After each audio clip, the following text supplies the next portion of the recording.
தேவ சந்நிதியில் பேசுகிறோம், தேவ சந்நிதியில் பேசுகிறோம், தேவ சந்நிதியில் பேசுகிறோம், தேவ சந்நிதியில் பேசுகிறோம். எபேசியர் 6ஆம் அதிகாரம், தம்பி ரைட்ஸ் போடுங்க, 17ஆம் வசனம் வாசிங்க. எபேசியர் 6:17. இரட்சணியம் என்னும் தலை சீராவையும் தேவ வசனமாகிய ஆவியின் பட்டயத்தையும் எடுத்துக்கொள்ளுங்கள். சரி, நம்ம எல்லாம் கண்களை மூடி தேவ செய்திக்காக ஆண்டவரை நோக்கி பார்க்க நம்முடைய பேச முடியாது. வல்ல பிதாவே, என்னுடைய துதிக்கிறோம், சுதுரிக்கிறோம்.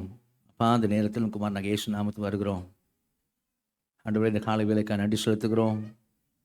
ஆவியாய் என் ஜீவனாஇருக்கிற வார்த்தைகளோடு எங்களோட தேவன் பேசும்படியாக, பரிசுத்த ஆவியானவர் இந்த நாளிலே விசேஷமாய் எங்களோடு நீர் இடைபடும்படியாக, இந்த அடிமை மறைத்து நீர் வெளிப்படும்படியாக, தாவீதுடைய கரத்தில் அன்றைக்கு பயன்பட்ட கவன்களை போல தேவனை பயன்படுத்தும்படியாக, உடைய மகிமைக்காய் செய்யும்படியாக, வேத வசனங்களை விளங்கிக்கொள்ள அறிந்து கொள்ள பரிசுத்த ஆவியானவர் எங்கள் இருதயங்களை திறக்கும்படியாக, இருதயம் கொழுந்து விட்டு எரித்த அனுபவம் எங்களுக்கு உண்டாகுது. என் கிருபை செய்யும்படி கரத்தில் அர்ப்பணிக்கிறோம். பெரிய காரியங்கள் செய்யும் இயேசு நாமத்தில் பிதாவே, ஆமென். அல்லேலூயா. இந்த மாசத்து வசனத்தில் இரட்சணியம் என்னும் தலை சீராவையும் தேவ வசனமாகிய ஆவியின் பட்டயத்தையும் எடுத்துக்கொள்ளுங்கள். அல்லேலூயா. நான் இப்போ சொன்னது போல், ஒரு இன்ட்ரடக்ஷன் போல், செய்திக்கு முன்பாக சொன்னது போல், இந்த ஆவியின் பட்டயம் அப்படிங்கிறது ரொம்ப முக்கியம். நம்ம வசனத்தை தெளிவாய் புரிந்து கொள்வது ரொம்ப முக்கியம். அதுக்கு பாஸ்டர்ஸ்க்காக சொல்லப்பட்டிருக்க ஒரு வசனம் தான், ஆனால் அது விசுவாசிகளுக்கும் பொருந்தும். யாருனாலும் பைபிளில் கையாளுகிற யாருக்கும் பொருந்தும். இந்த வேத வசனத்தை நம்ம அறிந்து கொள்வது என்பதான ஒரு காரியத்துக்காக சொல்கிறேன். அப்போது தீமோத்தேயுக்கு பவுல் எழுதும் போது 2 தீமோத்தேயு 2ஆம் அதிகாரம் 15ஆம் வசனத்தை வாசிங்க. 2 தீமோத்தேயு 2ஆம் அதிகாரம் 15ஆவது வசனம். நீ வெட்கப்படாத ஊழியக்காரனாயும் சத்திய வசனத்தை நிதானமாய் பகுத்து போதிக்கிறவனாயும் உன்னை தேவனுக்கு முன்பாக உத்தமனாக நிறுத்தும்படி ஜாக்கிரதையாயிரு. ஊழியக்காரன் உத்தமன் சொன்னா எப்படின்னா, அந்த இருக்கிற வசனத்தை இருக்கிற வண்ணமாகவே போதிக்கிறவங்க தான் உத்தமமான ஊழியக்காரன் அப்படின்றதான இந்த வசனத்தில் காண்பித்து கொடுக்கப்படுகிறது. பவுல் தீமோத்தேயுக்கு உடன் ஊழியக்காரன் சொல்றாரு, நீ வெட்கப்படாத ஊழியக்காரனாக சத்திய வசனத்தை நிதானமாய் பகுத்து போதிக்கிறவனாக உன்னை தேவனுக்கு முன்பாக உத்தமனாக நிறுத்தும்படி சரியா ட்ரை பண்ணுன்னு சொல்லலை, ஜாக்கிரதையா இருன்னு சொல்றார். சரியா, ரொம்ப முக்கியம்பா. ஏன்னா நீ எப்படி வசனத்தை போதிக்கிறியோ அப்படி தான். அப்போ எப்படி நீ செய்யணும், எப்படி போதிக்கணும் அப்படின்னா, நிதானமாய் பகுத்து என்ன செய்யணும், போதிக்க வேண்டும். இது என்ன மாதிரி டேர்ம் யூஸ் பண்ணப்பட்டிருக்கு அப்படின்னா, இந்த டெய்லரிங்கில் ஸ்டிச்சிங் தைக்கிறதுக்கு முன்னாடி கட்டிங் இருக்கும். அப்போ அந்த கட்டிங் ரொம்ப முக்கியம். தைக்கிறவங்களுக்கு தெரியும், எனக்கு தெரியாது. ஆனால் அந்த லாங்குவேஜ் அங்கே இருக்கனால நான் சொல்கிறேன், எனக்கு தைக்கிறது பற்றி ஒன்றும் தெரியாது. ஆனால் கட்டிங் ரொம்ப முக்கியம். கட்டிங் சரியாக கட் பண்ண பிறகு தான் ஸ்டிச்சிங், அடுத்த ஸ்டிச்சிங்கான காரியமாகும். கட்டிங்கிலே தப்பு பண்ணிட்டோம் அப்படின்னா ஸ்டிச்சிங்கில் சரி பண்ண முடியாது. சரியா, அப்போ கட்டிங் ரொம்ப முக்கியம் அப்படிங்கிறது தான்.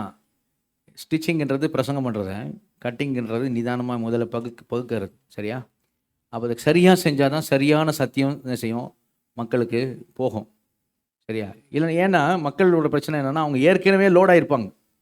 என்றைக்கு ரட்சிக்கப்பட்டாங்க பைபிள் வசனத்தை பார்க்கும்போதே நான் புரிஞ்சுக்கினேன் சொன்னல, 16 பாக்ஸு இல்லை 18 பாக்ஸு இல்லையா. அந்த போதவர் சொன்னார், அந்த மூத்த போதவர் 22 பாக்ஸ் சொன்னார். இது 22 பாக்ஸ், ஏன்னா பெரிய ஊழியக்கார் சொல்லியிருக்காரு 22 பாக்ஸ். அப்படி தான் நம்ம போயிட்டுருப்போம். நான் சொல்லுவது புரியுதா இல்லையா? யார் சொல்கிறான்றதில்ல, எத்தனை இருக்குன்றது தான் முக்கியம், என்ன சொல்லியிருக்குன்னு தான் முக்கியம். ஏன்னா எல்லாரிலையும் பெரியவர் இங்கே சொல்லியிருக்கிறார். நல்ல அலையிலையா சொல்லுங்கள், அல்லேலூயா. ஆமாம், எந்த ஊழியக்காரர் எல்லாரிலையும் பெரியவர், அவங்கள ஊழியக்காரர்கள் ஆக்கினவர். சரி, வீட்டை உண்டு பண்ணினவர், வீட்டை பார்க்கலும் கனத்துக்குரியவர். அல்லேலூயா. நான் பைபிள் வசனம் தான் சொல்கிறேன். சரியா, அப்போது அவர் கனத்துக்குரியவர், அவர் தான் சொல்லியிருக்கிறார். அப்போது நம்ம சரியாக என்ன செய்யணும், பக்கத்தில் போதிக்கும். அப்போது இப்போ நான் சொல்கிறேன், நீ புரிஞ்சுப்பீங்க பாருங்கள். நான் வேகமாக போகிறேன், ஏன்னா டைம் இல்லை. இப்போ மத்திய 22ஆம் அதிகாரத்தில் இயேசுகிட்ட சதுசேயர்கள் பேசுவாங்க.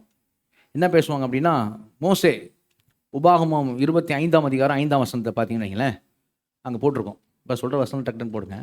25:5 போட்டிருக்கோம். என்ன போட்டிருக்கோம் அப்படின்னா, கவனிங்க, அண்ணன் ஒருத்தன் கல்யாணம் பண்ணி குழந்தை இல்லாமல் அண்ணன் செத்துடுறான் அப்படின்னா, தம்பி அண்ணியை கல்யாணம் பண்ணிக்கணும், தம்பி மைனியை கல்யாணம் பண்ணிக்கணும், தம்பி அண்ணியை கல்யாணம் பண்ணிக்கணும். இது அங்கே இருக்குது, எங்கே இருக்குது, பைபிளில் இருக்குது. ஓகே, ஆனால் நம்ம அதை செய்ய மாட்டோம். ஏன் நம்ம செய்ய மாட்டோம் அப்படின்னா, முதல் காரியம் பைபிள் வசனங்களை புரிஞ்சு கொள்றதுக்கு யாருக்காக சொல்லப்பட்டு இருக்கிறது அப்படின்னு ரொம்ப முக்கியம். கரங்க தலையிலே சொல்லுவோமா, பைபிளில் தான் இருக்குது அப்படின்னு. ஆனால் யாருக்கு சொல்லப்பட்டிருக்கிறது அப்படின்னு ரொம்ப முக்கியம். ஏன்னா அது எங்கே வருது அப்படின்னா, அது இஸ்ரேல் மக்களுக்கு பழைய உடன்படிக்கையில் சொன்னது, நமக்கு இல்லை.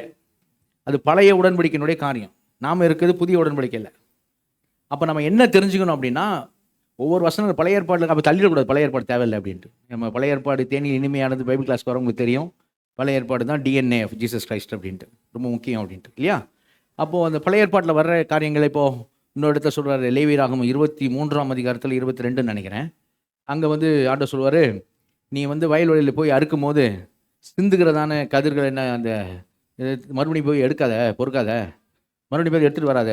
அது எளியவனுக்கும் திக்கற்றவர்களுக்கும் பரதேசிக்கும் அதை விட்டுரு, நீயே போய் எடுத்துகிட்டு வந்துடாத, அதை விட்டுருன்னு சொல்லுவார். அதான் இப்போ இதை வந்து நமக்கு யார் லேண்ட் வச்சுருக்கோம், நம்ம யாராவது அறுவடை பண்ணுங்கணுமா, யாராவது இங்கே நம்ம யாராவது விவசாயி யாராவது அறுவடை பண்ணுங்கணுமா, இல்லை. சரிங்களா. அப்போ இந்த வசனத்தை எப்படி பார்க்குறது அப்படின்னா, இந்த மாதிரி வர வசனங்களில் தியாலஜிக்கல் பிரின்சிபல்னு சொல்லுவாங்க. அதாவது இது மூலமாக தேவனுடைய இருதயம் என்னன்னு நம்ம பார்க்கணும். இந்த உடம்புக்கு இருக்கிற நாம இந்த வசனங்களை என்ன பார்க்கணும் அப்படின்னா, தேவன் சொல்கிறார், அப்போ தேவனுடைய இருதயம் எப்படிப்பட்டதாக தெரிகிறது. அப்போ அவர் எப்படிப்பட்ட தேவனாக இருக்கிறான்னு பார்த்தா, எளியவர்களை நேசிக்கிற தேவன், பரதேசை நேசிக்கிற தேவன், விதவிகளின் திக்கற்ற பிள்ளைகளையும் நேசிக்கிற தேவனாக இருக்கிறார் இல்லையா. அதுதான் அங்கே தெரியுது. அப்போ அதுதான் என் தேவன் விரும்புகிறார் அப்படின்னும் போது அது இன்றைக்கும் விரும்புகிறார். இன்றைக்கி என்கிட்ட நான் வந்து லேண்ட் வச்சுருக்க மாட்டேன், அறுவடை பண்ணிக்கிட்டு இருக்க மாட்டேன். ஆனால் அவரோட விருப்பம் என்னன்றது வசனத்து மூலமாக நான் தெரிஞ்சுக்கிறேன். அதை நான் அபியாசப்படுத்தும் போது நிச்சயமாக நான் ஆஸ்வதிக்கப்படுவேன். நல்லா இல்லையா சொல்லுங்கள், அல்லேலூயா.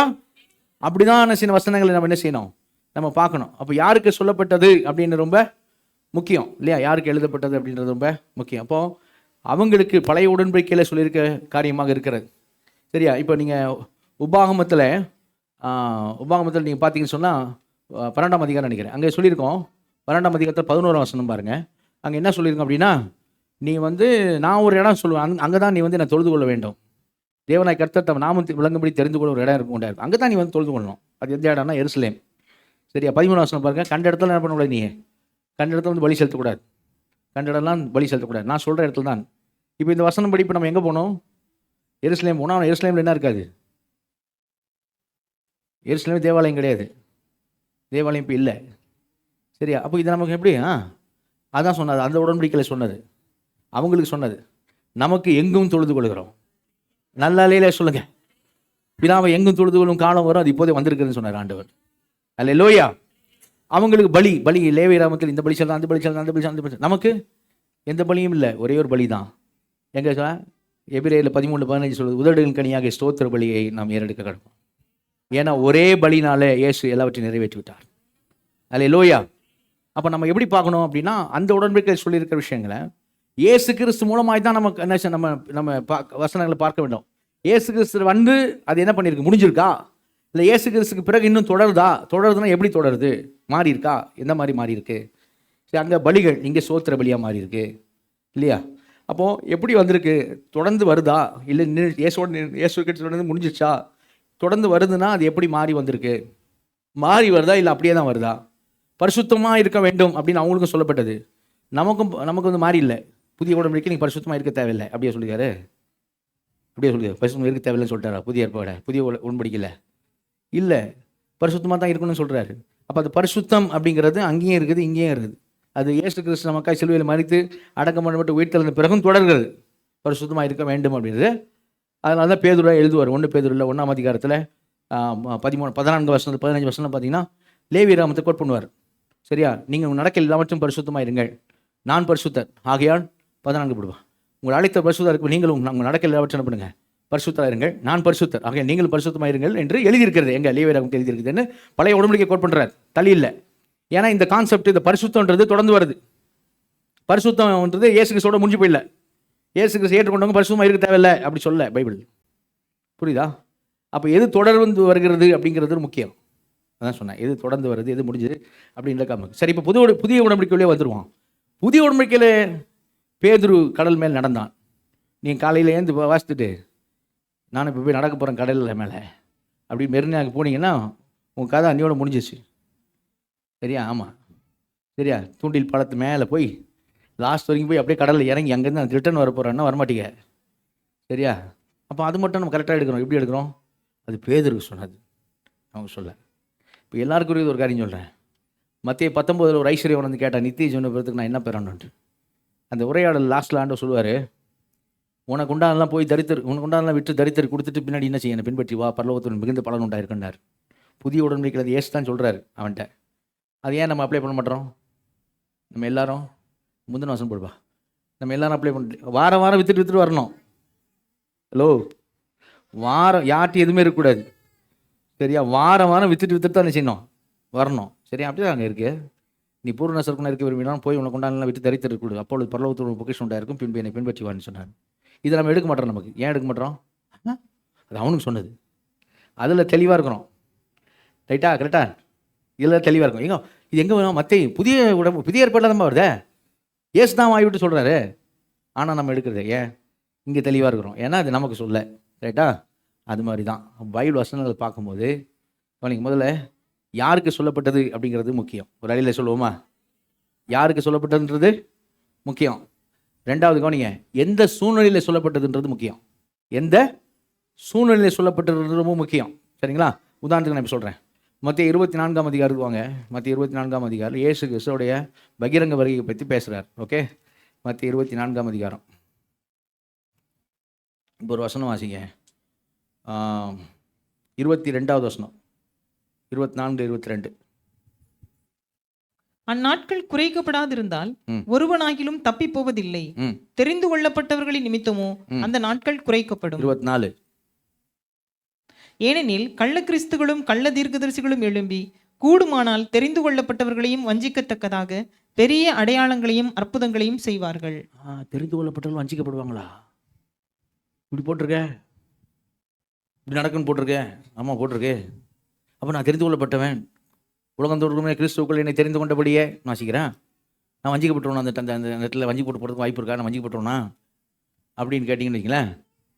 அப்போ அடுத்த பக்கத்தில் இருப்பாங்க. 31ஆம் வசனம், 31.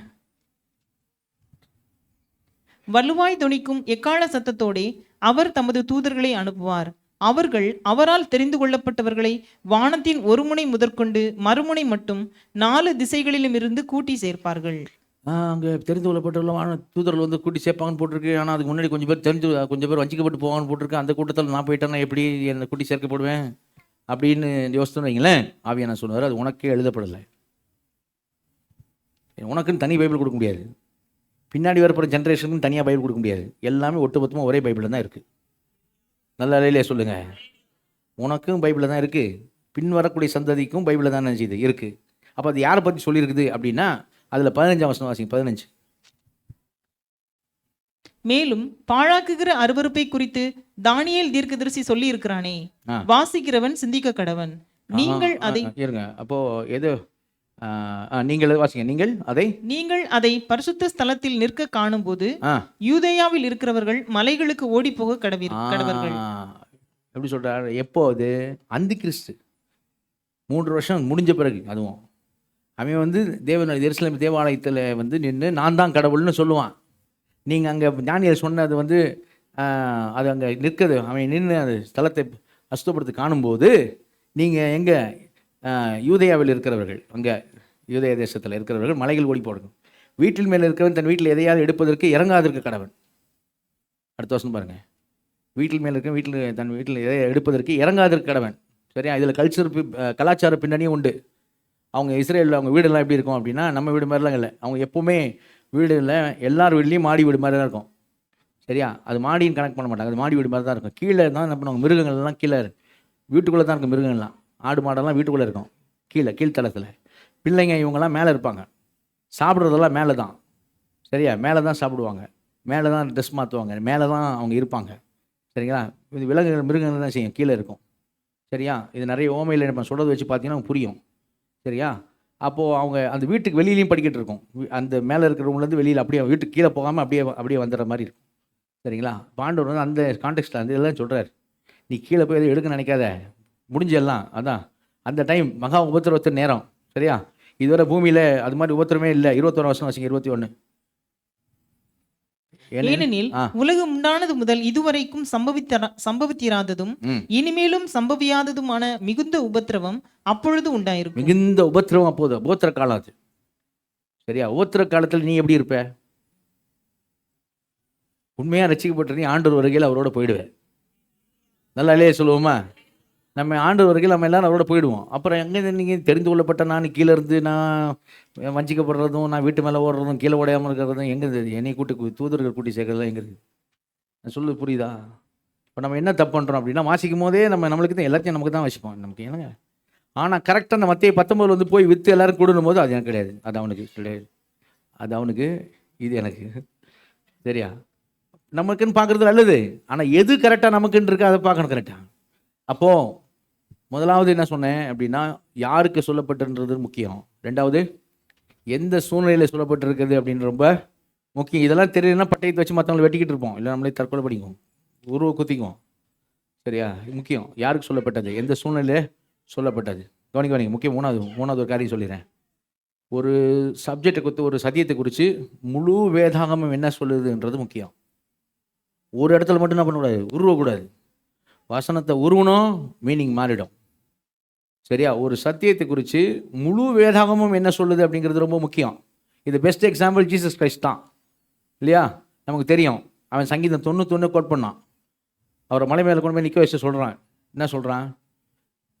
உன் பாதம் கல்லில் மோதாதபடிக்கு வானத்தோல் கைகள் நீ ஏந்தி கொண்டு போவார் என்று எழுதியிருக்கிறதே.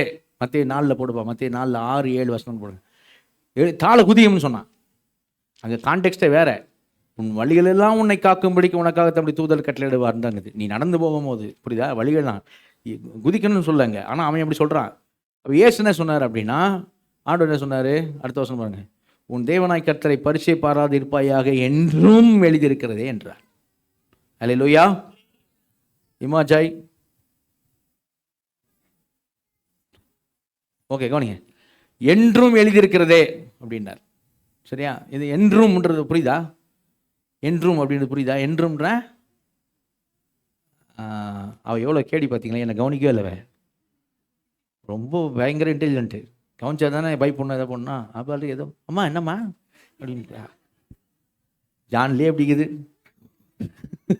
ஓகே, சரி கவனிக்க. நான் அதெல்லாம் பாராட்டுவேன். ஆக்சுவலாக நான் தப்பாக சொல்ல மாட்டேன், இது மாதிரி பாராட்டுவேன் நான். ஏன்னா நான்லாம் அப்படி இருந்தேன் அதனால. ஓகே, சரி ஓகே. என்றும் எழுதியிருக்கிறதே. சரியா? என்றும் அப்படியா? அப்போ ஆண்டவர் அங்கே வசனம் எப்படி சொல்கிறாரு கவனிங்க. இப்படி தெரிலன்னு வைங்க, இப்போ நம்மளை தான் கொண்டு போய் உப்பரிகள் நிற்க வச்சு சங்கீதம் 91:14 நீ விசுவாசியா, நீ இயேசுவை உண்மையாக விசுவாசிக்கிறாயா? ஆமாம். அப்போ கிரியிலை காண்பி. கிரி இல்லாத விசுவாசம் செத்த விசுவாசம். தாள குதி. தூதர் வந்து என்ன செய்வாங்க, உன்னை கால் கல்லில் மோதாதபடிக்கு ஏந்துவார்கள் அப்படின்னா அல்லே லூயா அப்படின்னா ஆளே இருக்க மாட்டேன். அப்புறம் ஆளே இல்லையா? சரி, அப்புறம் என்ன பண்ணக்கூடாது? ஆண்டவரே என்னை காப்பாற்ற விட்டீங்களே. ஆண்டவர் அப்படியே அதை எழுதி வச்சிருக்காரு, நீ குதிக்கிறதுக்கு எழுதி வச்சிருக்காரு இல்லையா? அப்போ அது நம்ம புரியுங்க, வசனம் வந்து புரிஞ்சு அது மாதிரி பண்ணிவிடாது. அப்போ அங்கே ஆண்டவர் அழகாக சொன்னார், இப்படியும் எழுதியிருக்கு பிசாசே என்னார். அல்லேலூயா. என்றும் எழுதியிருக்காரு. அப்போ 3 காரியம் சொன்னேன், மறந்துடக்கூடாது. சரியா? ஒன்று, யாருக்கு சொல்லப்பட்டிருக்கிறது முக்கியம். ரெண்டாவது, எந்த சூழ்நிலை சொல்லப்பட்டிருக்கிறது முக்கியம். மூணாவது, அந்த காரியத்தை குறித்து முழு வேதாகமும் முழு பைபிள் என்ன சொல்லுது அப்படின்றது முக்கியம்.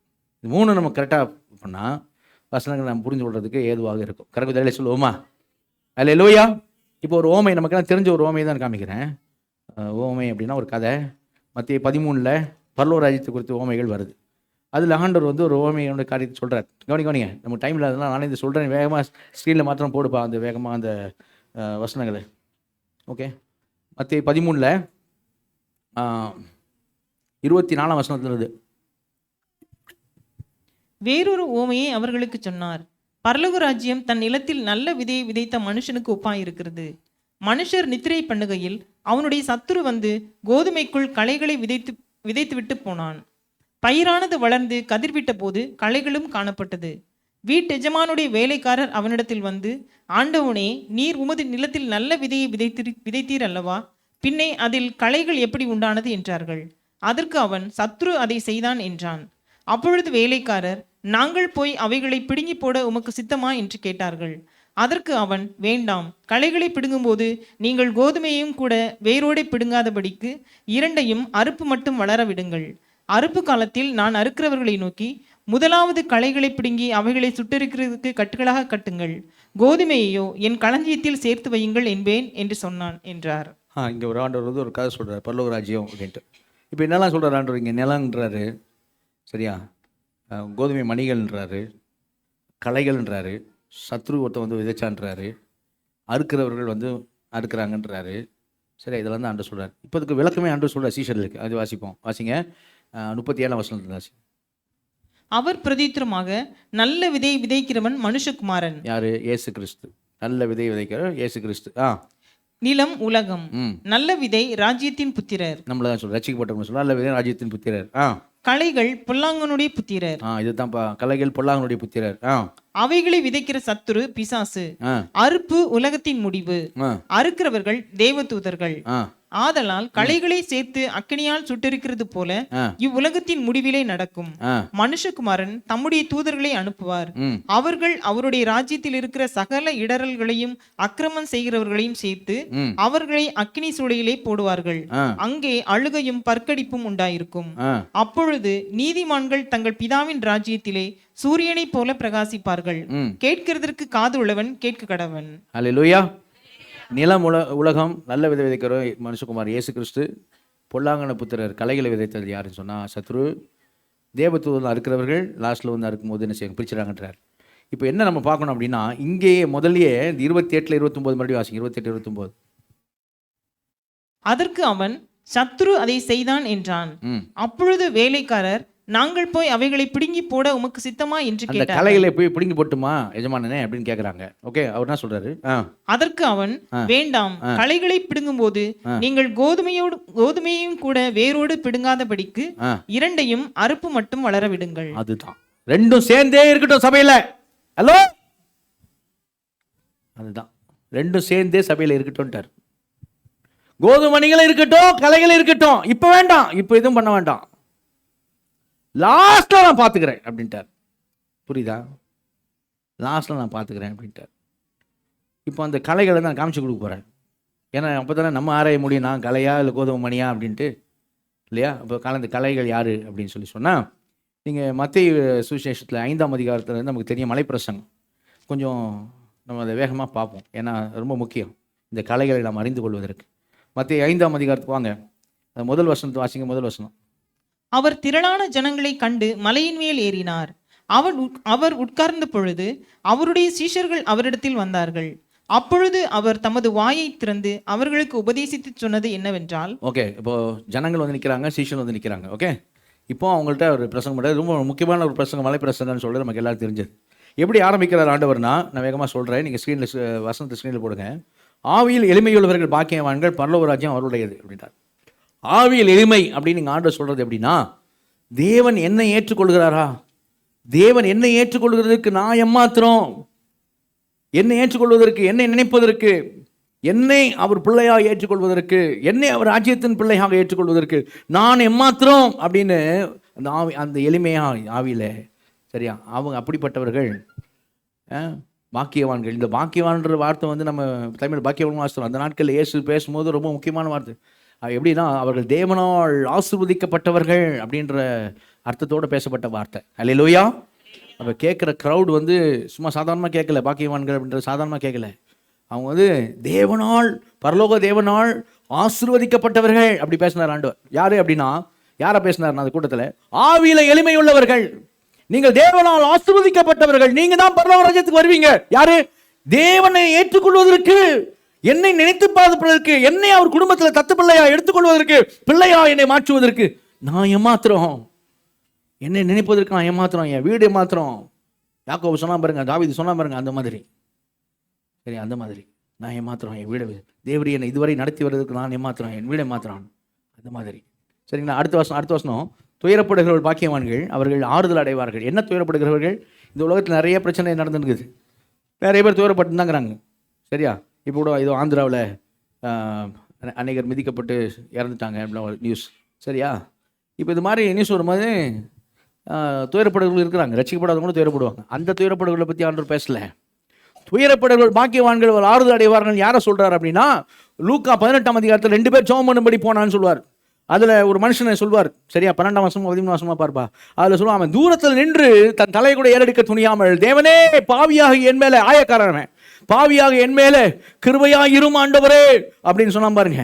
அவன் ஏன் அப்படி சொன்னான்? அழுத சொல்கிறான். என்னன்னா, ஆண்டவரே என்னை நீங்கள் நினைக்கிறதுக்கு ஏமாத்திரம் முதல் காரியம். உன்னோட ஒன்று கனெக்டடு. சரியா, என்னை நினைக்கிறீங்க, உங்கள் பிள்ளையா என்னை ஏற்றுக்கிறீங்க, ஆனால் உங்களுடைய ஸ்டாண்டர்ட், அந்த நியாயபூர்வமான ஸ்டாண்டர்டுக்கு ஏற்ற மாதிரி என்னோட வாழ்க்கை இல்லையே, உங்களுடைய பரிசுத்த ஸ்டாண்டர்டுக்கு ஏற்ற மாதிரி நான் இல்லாமல் இருக்கிறேனே, அந்த ஸ்டாண்டர்டுக்கு ஏற்ற மாதிரி நான் வாழ முடியாமல் இருக்கிறேனே, நான் இல்லாமல் இருக்கிறேனே, எனக்கு போராட்டம், பாவத்தோடு போராட்டம் இருந்து கொண்டு இருக்கிறதே அப்படின்னு சொல்லி அப்படி துயரப்படுகிறவர்கள், தேவனே உங்க பிரியமா நடக்கணும்னு ஆசைப்படுறேன், ஆனால் எனக்குள்ளே ஒரு போராட்டத்தை பார்க்கிறேன் ஆண்டவனே அப்படின்னு சொல்லி அப்படி துயரப்படுகிறது. பாவியாக என் மேலே கிருபையாயிரும் சொல்லி துயரப்படுகிறவர்கள் பாக்கியவான்கள், அவர்கள் ஆறுதல் அடைவார்கள். அல்லேலூயா. அந்த அர்த்தத்தில் தான் ஆண்டவர் சொல்லியிருக்கிறார். அங்கே வேற எந்த அர்த்தம்? அடுத்த வசனம், சாந்த குணமுள்ளவர்கள் பாக்கியவான்கள், அவர் பூமியை சுதந்திரித்துக் கொள்வார்கள். அப்படின்னா எப்படி சாந்த குணமுள்ளவர்கள்? மீக் அண்ட் ஹம்பிள். சர்க்கஸ் சிங்கம், காட்டில் இருக்கிற சிங்கம் இல்லை. சரியா, உங்களுக்கு ஞாபகம் வரும்னு நினைக்கிறேன். அப்போ எப்படிப்பட்டவர்கள்னா, இப்பா தேவன் எவ்வளோ பெரிய தேவன் என்னை ஏற்றுக்கொண்டார். சரியா, நான் என்ன அவர் ஏற்றுக்கிட்டாரு, அதுலேயே அவங்க ரொம்ப தாழ்மையாயிடுவாங்க. சரியா, அது எப்படி சொல்கிறது, முதல்ல பயங்கரமாக ஆடிருப்பாங்க, முதல்ல ரொம்ப ஆட்டம் ஆடிருப்பாங்க. ஆனால் தேவனுடைய அன்பு கிடைச்சவனை, தேவன் தொட்டு அவனை தூக்கி எடுத்ததுக்கு அப்புறம் லைஃப்பை வாழ்க்கை மாறின அவன் என்ன அந்த அன்பை உணர்ந்த பிறகு, தேவன் என்ன இவ்வளோ பெரிய பாவியை தேவன் ஏற்றுக்கொண்டு இருக்கிறாரு அப்படின்னா அவன் அந்த மாதிரி உள்ளத்தோடு தான் இருப்பான். அப்படிப்பட்ட உள்ள உடையவன் என்ன செய்ய மாட்டான் அப்படின்னா, நியாயாதிபதி மாதிரி மற்றவங்களை குற்றப்படுத்த மாட்டான். அவன் நியாயப்பிரமாணத்தின் நியாயாதிபதியாக இருக்க மாட்டான். அவன் நியாயப்பிரமாணத்தின் நியாயாதிபதி அவர் ஒருவர் மட்டும்தான்.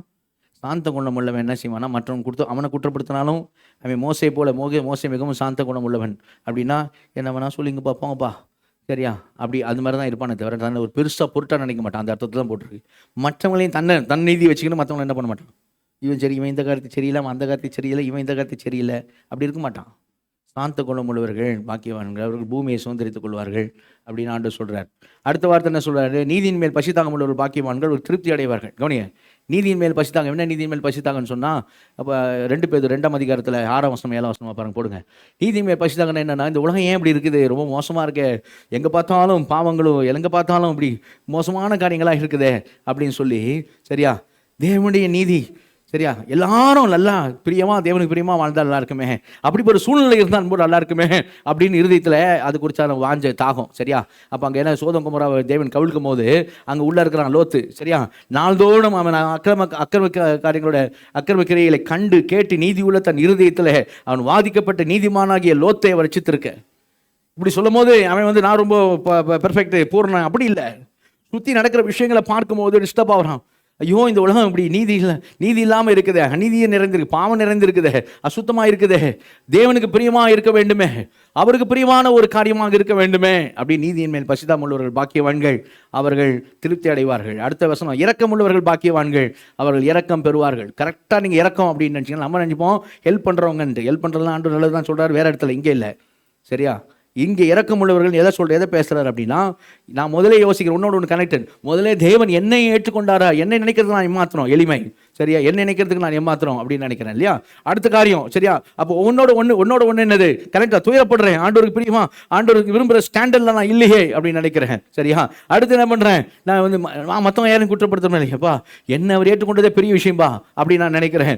அப்புறம் உலகம் முழுவதும் சரியா ஒரு நீதி இருக்கும், தேவனுடைய ராஜ்யம் வர வேண்டும் அப்படின்னு தேவனுடைய ராஜ்யத்தினுடைய காரியத்தை என்ன செய்யறேன் நினைக்கிறேன். சரி, எங்கெல்லாம் சரியா இருக்கணும்னு நினைக்கிறேன். சரி, அடுத்து என்ன செய்யறேன்னு சொன்னா, மத்திய 18:33 வசனத்தின்படி, எனக்கு இறக்கம் கொடுத்தார்ல, 10,000 ரூபாய் கடன் வாங்கினா எனக்கு மன்னிச்சாரு, என்கிட்ட 100 ரூபா வாங்கினுக்கு நான் மன்னிக்கக்கூடாதா? நான் உனக்கு இறங்கினது போல நீ உன் உடன் வேலைக்காரனுக்கு இறங்க வேண்டாமோ? இரக்கம் உள்ளவர்கள் பாக்கியவான்கள், அவர்கள் இரக்கம் பெறுவார்கள். அல்லேலூயா. இந்த அர்த்தத்தை தான் சொல்லியிருக்கு. உனக்கு இறக்கம் கிடைச்சில்ல, நீ மற்றவங்களை என்ன செய், யாரையும் குற்றப்படுத்தாத. சரியா, அது ஹோல்ட் பண்ணிட்டு இருக்காத, மன்னிச்சு விடு, இரக்கம் காமி. அந்த அர்த்தம் சொல்லியிருக்கு. 8ஆவது வசனம், இருதயத்தை சுத்தமுள்ளவர்கள் பாக்கியவான்கள், அவர்கள் தேவனை தரிசிப்பார்கள் அப்படின்னு போட்டிருக்கேன். இருதயத்தை சுத்தம் அப்படிங்கிறது இந்த இடத்துல பரிசுத்தத்தை சொல்லலை.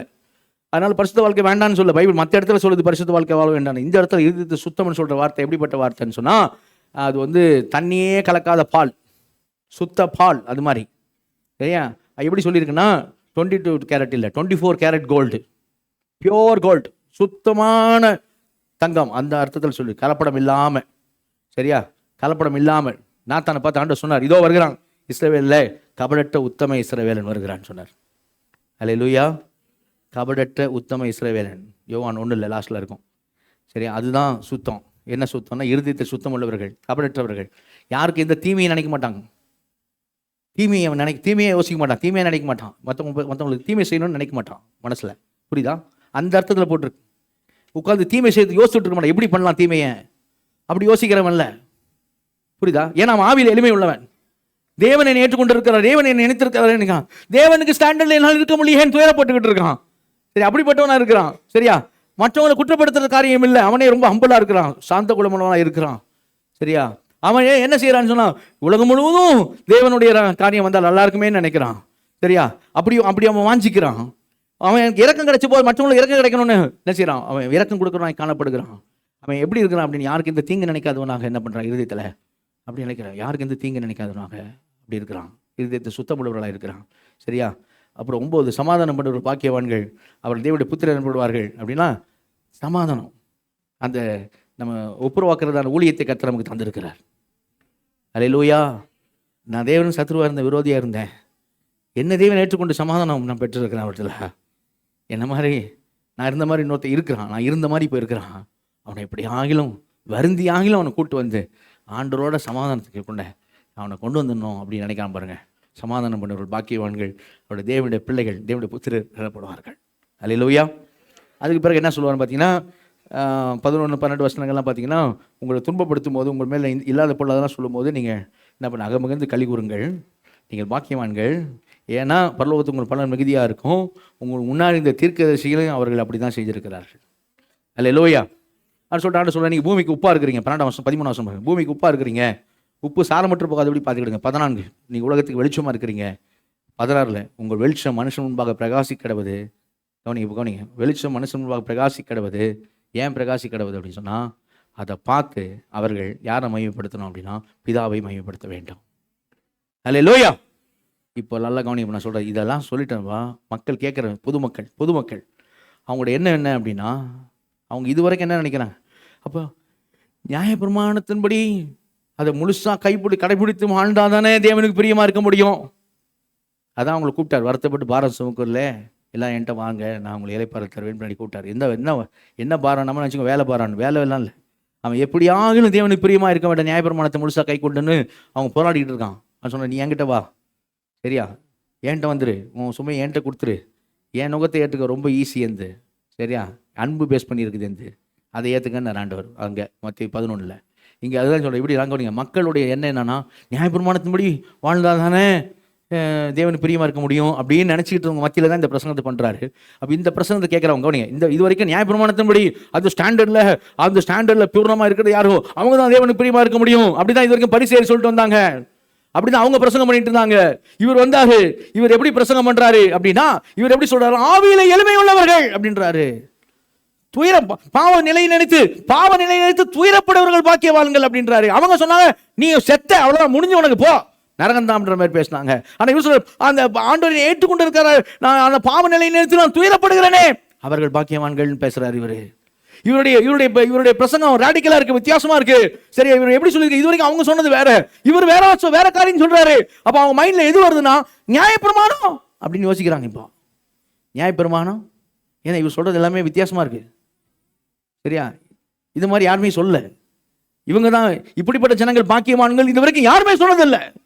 தாழ்மையாக உள்ளவர்கள், இருதயம் உடைக்கப்பட்ட நிலையில் இருக்கிறவர்கள், துயரப்படுகிறவர்கள், சாந்த குணம் உள்ளவர்கள், இருதயத்தில் சுத்தமுள்ள மற்றவங்களுக்கு தீவினை நினைக்காதவர்கள், அவங்க பாக்கியவான்கள் அப்படின்னு வரைக்கும் யாருமே சொன்னதில்லை. இவர் தான் சொல்றாரு. அப்போ அவங்களுக்கு இந்த பிரச்சனை கேட்டோன்னா என்ன தாட்டுக்கு வரும், நியாயப்பிரமாணத்தை. ஆனால் ஆண்டு அடுத்த வருஷத்துல பேசுறாரு, நான் நியாயப்பிரமாணத்தை ஒழிக்கிறதுக்கு வரல, அழிக்கிறதுக்காக நான் வரல, அதை நிறைவேற்றுவதற்கே வந்தேன். அல்லேலூயா. கவனிக்கணும், எப்படி நிறைவேற்றினாரு நியாயப்பிரமாணத்தை. நம்ம நீங்கள் எபேசியர் 2ஆம் அதிகாரத்தில் வசனம் போடுப்போம். எபேசியர் 2:14-15 பார்த்தீங்கன்னா, தன் மாம்சத்தினாலே நியாயப்பிரமாணத்தை ஒழித்துனே வரும் வார்த்தை. சரியா, அடுத்த வசனம் பாருங்க. நியாயப்பிரமாணத்தை ஒழித்து, சட்டத்திட்ட நியாயப்பிரமாணத்தை அந்த மாம்சத்தினாலே ஒழித்துன்னு வாசிப்பான். அப்போ ஒழிச்சுட்டான்னு வாசிக்கிறேன். கவனி, கொலோசியர் 2ஆம் அதிகாரம் 14-15 வசனம் பாருங்க. நமக்கு எதிராக இருந்த கையெழுத்தை குலைத்து அதை இராதபடிக்கு சிலுவையிலே ஆணி அடித்து அவர் வெற்றி சிறந்தார். அல்லேலூயா. அவர் எப்படி செஞ்சாரு, அவைகள் மேல் முந்தின வசனம் போடுப்பா. அப்போ நமக்கு எதிராக இருந்த கையெழுத்தை, நமக்கு எதிரடியாகவும் கட்டளை நமக்கு விரோதமாக இருந்த கையெழுத்தை குலைத்து அதை நடுவில் இராதபடிக்கு எடுத்து, அதையே தான் எபேசியரில் வாசிக்கிறோம். அப்போ அவர் சொன்னார், நான் நியாயப்பிரமாணத்தை நிறைவேற்ற வந்து அழிக்க வரலன்னாரு. ஆனால் இந்த வசனம்லாம் ஒழித்து அதை குலைத்து அதை இல்லாமல் ஆக்கி அப்படி வாசிக்கிறமே. கவனிங்க என்னது அப்படின்னா சரியா புரிஞ்சுக்கணும். என்னென்னு கவனிங்க. இந்த சில இடங்களில் பானை அடிக்கிற போட்டி வைப்பாங்க. கண்ணை கட்டி விட்டுருவாங்க, பானையை மேலே கட்டியிருப்பாங்க. சரியா, குச்சை கையில் கொடுத்துருவாங்க, ஒரு சிக்க கையில் கொடுத்துருவாங்க. சரி, அதை அடிக்கணும்னு சொல்லுவாங்க. அப்போது இது வரைக்கும் இயேசு கிறிஸ்துக்கு முன்னாடி எல்லாருமே கண்ணை கட்டிட்டு ஸ்டிக்கை வாங்கிட்டு அடிக்கிறதுக்கு போயிருந்த ஆள் யார்? நியாயப்பிரமாணத்தை வாங்கின, நடுவில் இருந்து வாங்கின மோசையை கூட ஃபெயில் ஆகிட்டான், பானை அடிக்கலை. அவனே காணான் தேசத்து உள்ளே போல. அதான் நியாயப்பிரமாணம். சரியா, அவனே உள்ளே போல. ஓகே, அப்போ எல்லாரும் ஊசிக்கு தான் விட்டாங்க. எல்லாரும் என்ன பண்ணாங்க? எல்லாரும் யாருமே அடிக்கலை. அந்த பானம் ஃபுல்லாக சாக்லேட்ஸ் இருக்குது. அடித்து உடஞ்சா கீழே அந்த வெற்றியை கொண்டாடுகிற யார் அடித்தாலும் சரி, அந்த வெற்றியை கொண்டாடுகிற எல்லாரும் சாக்லேட் எடுத்துக்கலாம். எல்லாருக்கும் எல்லாரும் சாக்லேட் எடுத்துக்கலாம். ஆனால் இது வரைக்கும் யாருமே அடிக்கலை. இவர் ஒருத்தர் தான் வரார், இவர் மட்டும்தான் அடிக்கிறார். நல்ல அலையில சொல்லுவோமா? ஒரே அடி. அதோட அந்த பானை இப்போ அங்கே இல்லை. ஒரு அலையில சொல்லுவோமா? அதுதான் சொல்லியிருக்கு இங்கே எபேசியரில், கொலோசியரில் சொல்லி, பானை இல்லை. நீ சொல்லாத, நானும் அடிக்கிறேன், கண்ணை கட்டி நானும் போய் அடிக்கிறேன்னு சொல்ல. அவங்களே அடிக்க முடியல, நீ அடிச்சுடியாக்கும். சரியா, ஒரு ஆள் முடியாது, இவரால் மட்டும்தான் முடியும். அடிச்சார் பாருங்க, சாக்லேட் கொண்டு பாருங்க. அந்த சாக்லேட் தான் வெற்றியின் பகிர்வு. நம்ம எல்லாம் சாக்லேட் சாப்பிட சொல்கிறோம் நம்மள. நல்ல இல்லையா சொல்லுவோமா? அல்லேலூயா, நான் முடிச்சிட்டேன் அப்படின்னாரு. புரியுதா? அதைத்தான் சொன்னார், நான் அழிக்க வரல, நிறைவேற்ற வந்தேன். எப்படி நிறைவேறுதுன்னு மட்டும் பாருங்க. எப்படி நிறைவேறுது? இயேசு இப்படி பண்ணாருன்னு சொல்கிறோம். அதனால தான் வசனம் வந்து ரோமர் 10:4 எப்படி இருக்குன்னா, ரோமர் 10:4 வசனம் பாருங்க. எப்படி இருக்குன்னா, அவரை விசுவாசிக்கிற எவருக்கும் வாசிக்கிறத நீதி உண்டாகும்படியாக இயேசு கிறிஸ்து நியாயப்பிரமாணத்துடைய முடிவாக, டலோசன் போட்டுருக்கோம் கிரேக்கில், அப்படின்னு கிரீக்கில் முடிச்சிட்டாருன்னு இருக்கும். வாசிங்க. விசுவாசிக்கிற எவனுக்கும் நீதி உண்டாகும்படியாக, அவரை இயேசு விசுவாசிக்கிற எவனுக்கும் நீதி உண்டாகும்படியாக கிறிஸ்து நியாயப்பிரமாணத்தின் முடிவாக இருக்கிறார். கிறிஸ்து நியாயப்பிரமாணத்துடைய முடிவாக இருக்கிறார். அல்லேலூயா, முடிச்சிட்டார். கவனிங்க, இப்போ நமக்கு இப்போ நியாயப்பிரமாணத்தின் நீதியை நம்ம என்ன பண்றாரு? நமக்கு தந்து அவர் கடைபிடித்த அந்த நீதியை நமக்கு தந்திருக்கிறார். அல்லேலூயா. சரியா, ரோமர் 8:4 வசனம் பாருங்க. ரோமர் 8:4 எப்படி போட்டிருக்கோம்? நம்ம வந்து ஆவின்படி நடக்கிற நம்ம வீட்டில் நியாயப்பிரமாணத்தின் நீதி நிறைவேறும்படிக்கு அப்படி செய்தார். ஓகே, சரிங்களா? ஆமாம், நியாயப்பிரமாணத்தின் நீதி நம்ம இடத்துல நிறைவேறும்படிக்கு அப்படி செய்தார். இப்போ நியாயப்பிரமாணத்தின் நிறைவேறுதல் என்ன? இயேசு நிறைவேற்ற முடிச்சிட்டாரு. ஆனால் நமக்கு வந்து இப்போ நிறைவேறுதல் இருக்குது. எப்படி நிறைவேறும்?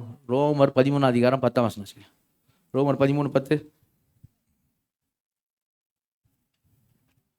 அன்பானது பிறனுக்கு பொல்லாங்கு செய்யாது, ஆதலால் அன்பு நியாயப்பிரமாணத்தின் நிறைவேறுதலா இருக்கிறது. நல்ல கரவுதலை சொல்லுவோமா? அன்பு நியாயப்பிரமாணத்தின் நிறைவேறுதலா இருக்கிறது. அல்லேலூயா. கவனிங்க, இப்போ நீ அழகாக இப்போ பார்க்கணும். சரியா, எனக்கு ரொம்ப இதுவாக இருந்துச்சு, அதான் சொல்கிறேன். என்னன்னா, இப்போ அன்பு தான் நியாயப்பிரமாணத்தை நிறைவேறுது. ஏன் சொல்கிறேன்? நியாயப்பிரமாணத்தை பற்றி கவலைப்படாதீங்க, ஜனத்தை பார்க்குறேன், அது அந்த ஸ்டாண்டர்டில் இருக்கணும்னு. சரியா, அதுதான் அப்படின்னு நினைக்காத. அதை நான் என்ன அழிக்கிறதுக்கு வரல, நான் நிறைவேற்றுவேன்னு சொல்லி நிறைவேற்றுறார் இயேசு. அல்லேலூயா. இப்போ இயேசு கொடுத்துருக்க கட்டளை எல்லாம் பாருங்கள், இதுக்கப்புறம் சொல்கிறது. ஓகே, அவருடைய பிரமாணத்தில் அந்த புதிய உடன்படிக்கையின் காரியத்தை பேசுகிறதெல்லாம் பாருங்கள். இந்த 2 விஷயம் அங்கே இருக்கும். எந்த விஷயம்? ஒன்று தேவனிடத்தில் அன்பு, இன்னொன்று பிற இடத்துல அன்பு. 2 வேகமாக நம்ம எல்லாத்தையும் வாசிக்க முடியாது, நம்ம டைம் கிடையாது. அப்படி காமிச்சு கொடுத்துறா. நீங்கள் பார்த்துங்க, இங்கே 21 வசனத்துலேருந்து பார்த்தீங்கன்னா, கொலை செய்யாத அப்படின்னு சொல்லியிருக்கு, ஆனால் கோவமே கொள்ளாத அப்படின்னு சொல்லி 22 சொல்லுவார். ஓகே, இது கவனிங்க. இது பாருங்க, தேவனிடத்தில் அன்புனா மேலே கோடு, பிற இடத்துல அன்புனா சைடு கோடு. ஓகே, இது எந்த கோடு? இப்போ சைடு கோடு. சரிங்களா? ஓகே, இப்போ 23, 24 பாருங்க. நீ காணிக்கை கொடுக்க வர, ஆனால் சகோதரன் குறைச்சல் உண்டுன்னு அவன்கிட்ட நீ மனத்தாங்கல இருக்குன்னு தெரிஞ்சான், காணிக்கை வச்சுட்டு போய் அவனோட ஒப்புரவு ஆகிட்டு வந்து காணிக்கை கொடு. இது எந்த கோடு? மேலேயும் கோடு, சைட்லேயும் கோடு. 2 கோடு எப்பவுமே ஈக்குவலாக தான் போகணும். 2 கோடுமே பேசுவார். சரியா?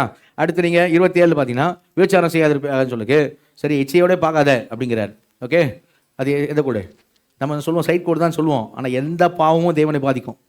சரியா, மேல் கோடு தான் செய்யும் போவோம். சரியா, ஆனால் எக்ஸ்பிளிசிட்டாக பார்க்கும்போது சைட் கோடு தானே செய்யும். பிற இடத்துல அன்பு அப்படிங்கிறது அங்கே தெரியும். சரிங்களா? அடுத்து அவர் பேசுகிறது பார்த்தீங்கன்னா, வேசித்தன முகந்தரம் இல்லாமல் தள்ளி விடுறது காரியத்தை பற்றி பேசுகிறார். இது சைட் கோடு. சரிங்களா? 33 வசனத்துலேருந்து பாருங்கள், எந்த கோடு? 33லேருந்து சத்தியம் பண்ணாத, பொய்யான இடாத, அவர் பேரை யூஸ் பண்ணாத, இதெல்லாம் எந்த கோடு? சக்குன்னு சொல்லுங்கள், எந்த கோடு?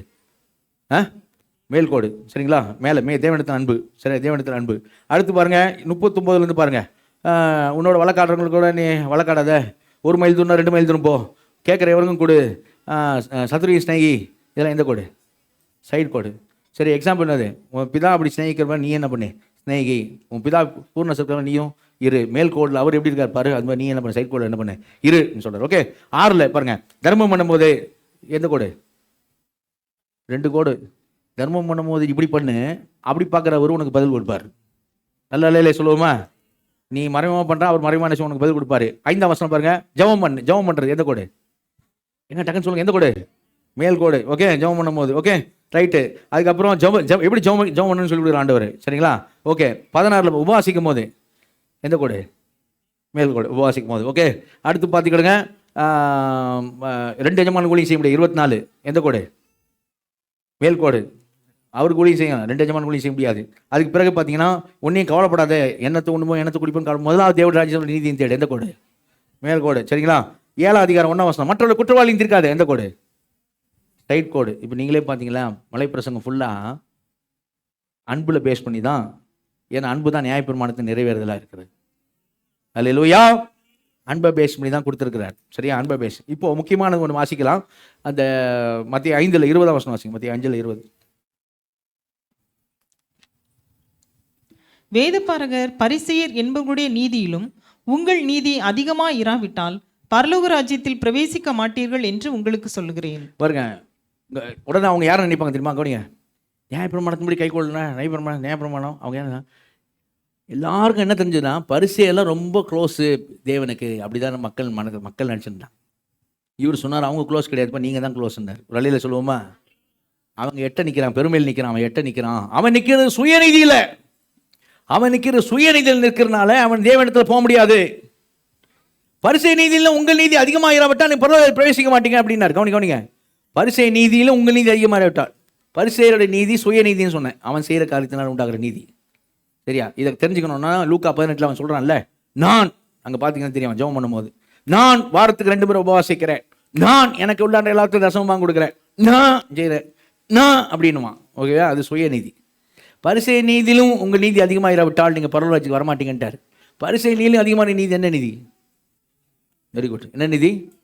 தேவநீதி. எதனால் உண்டாகும் தேவநீதி? ரோமர் 3:22 போடுமா ஸ்க்ரீனில். எதனால் உண்டாகும் தேவநீதி? நீங்களே பாருங்க, எதனால் உண்டாகும் தேவநீதி? வாசிங்க. ரோமர் 3:22.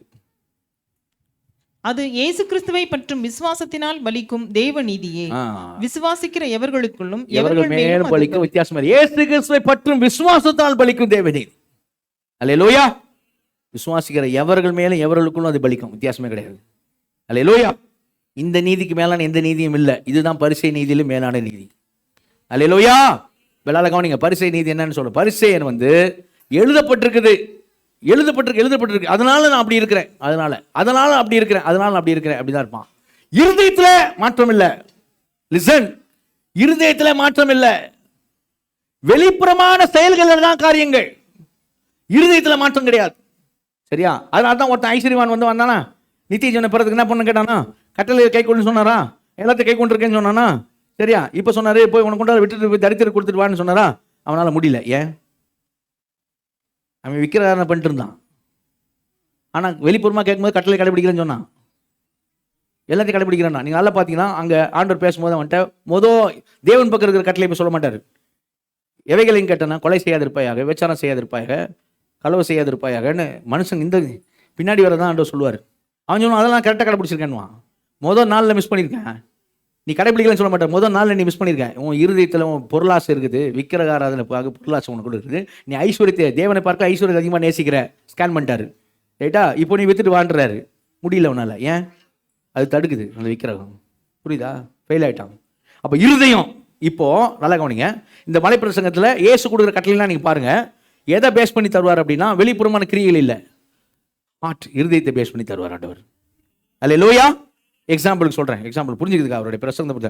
கொலை செய்யாதிருப்பாயாக என்று கொலை செய்யறதுனா கவனிங்க, வெளிப்புறமாக சரீரத்தில் ஒருத்தனை கொலை செய்யறது, சரீரத்தில் ஒருத்தனை கொலை செய்யறது. ஓகே. அவர் சொல்றாரு, சகோதரன் நியாயம் இல்லாமல் கோவித்துக் கொள்பவன், அவனை மூடனை என்று சொல்லுகிறவன். இது எங்கேருந்து வருது? இருதயத்தில். கொலை பண்றது வெளியில, உன் இருதயத்திலே அவனை நீ வந்து முட்டா பையன்னு நினச்சேன்னு வச்சுக்க, சரியா? ஏன் அவன் சரியான மடையன் அப்படி நினச்சேன்னு வச்சுக்க இருதயத்தில். ஆண்டவர் சொல்ல அதே கொலடான்றார். எங்கே கொண்டாடுறாரு? இருதயத்துக்குள்ள கொண்டாடுறாரு. இப்போ இது வாசிங்க, 27 வாசிங்க, 27 5:27. விபச்சாரம் செய்யாதிருப்பாயாக என்பது ஆ. பூர்வத்தாருக்கு உரைக்கப்பட்டதென்று கேள்விப்பட்டிருக்கிறீர்கள். ஆ நான் உங்களுக்கு சொல்லுகிறேன், ஆ ஒரு ஸ்திரீயை இச்சையோடு பார்க்கிற எவனும் ம். தன் இருதயத்தில் அவளோடே சரி. விபச்சாரம் செய்தாயிற்று. இப்போ சரீரப்பகமாக போய் பண்ணாதான் விபச்சாரம். ஆண்டவர் வந்து சரீரத்தை சொல்ல எங்கே வந்துட்டாரு? சரீர விபச்சாரத்தில் இல்லை, எங்கே வந்துட்டாரு? உன் இருதயத்தில் இச்சையாக நினச்சால இங்கே ஆரம்பிச்சிட்டார். இங்கே ஆண்டவருடைய பிரமாணம்லாம் பார்த்தீங்கன்னா இங்கே ஆரம்பிக்கிறார், அங்கே இல்லை, வெளியில் இல்லை. இது முதல்ல சரியாச்சுன்னா வெளியில் சரியாயிடும். அல்லேலூயா. சரியா? அது என்ன அவங்களதெல்லாம் வெளியில் வெளிப்புறமாக பண்ணுறாங்க. கிண்ணங்களின் வெளிப்புறங்களை நீங்கள் சுத்தமாக்கிறீர்கள், பாத்திரங்கள் வெளிப்புறம் நீங்கள் சுத்தமாக்கிறீர்கள், உட்புறோ அது அசுத்தமாக இருக்கிறது. அது கல்லறை வெள்ளைய வெள்ளையடிக்க வெள்ளைய வெளிப்புறமா வெள்ளையடிக்கப்பட்டிருக்குது. உள்ள ஐயோ உள்ளெல்லாம் எலும்பு நாற்றம். ஆனால் தோற்றம் வேற மாதிரி இருக்கு. லேசாக கொண்டு வரேன் நான் கலைகளுக்கு. ஓகே, உள்ளெல்லாம் நாற்றம், ஆனால் தோற்றம் எப்படி இருக்கு? வெள்ளடிக்கப்பட்டது. வெளியில் பார்த்தா நல்லா தெரியுது. சரியா? புரியுதா? அப்படி தான் பரிசேயருடைய லைஃப் அப்படி தான் இருந்தது. இப்போ பரிசேயருடைய நீதி அப்படின்னா, இங்கே பரிசேயருடைய நீதியெல்லாம் ஆண்டவர் டீல் பண்ணார். அவன் என்ன சொல்லுவான் தெரியுமா? ஏழைகளுக்கு நான் தான தர்மம்லாம் பண்ணுறேன், ஆண்டவர் தசமாக கொடுங்க, ஏழைகளுக்கு தான தர்மம் பண்ணுறேன். இங்கே ஆரம்பிக்கிறார் பாருங்க, 6ஆம் அதிகாரம் 1 வசனம் வாசிங்க. 6:1 வாசிங்க. மனுஷர் காண வேண்டும் என்று அவர்களுக்கு முன்பாக ஆ. உங்கள் தர்மத்தை ஏன் இது பேசுறாருன்னா, அவன் நீதி எங்கே இருக்குது? இதை வச்சு அவன் சொல்கிறான், நான் தான தர்மம்லாம் பண்ணுறேன்றான், தேவனுக்கு பிரியமாக இருக்கும்படின்றார். சரியா? அப்போ ஆண்டவர் சொல்கிறார், நீங்கள் இனிமேல் வீட்டில் போய் வாசித்து பாருங்க, அவனை கம்பேர் பண்ணி அவங்களை கம்பேர் பண்ணி தான் பேசுவார்.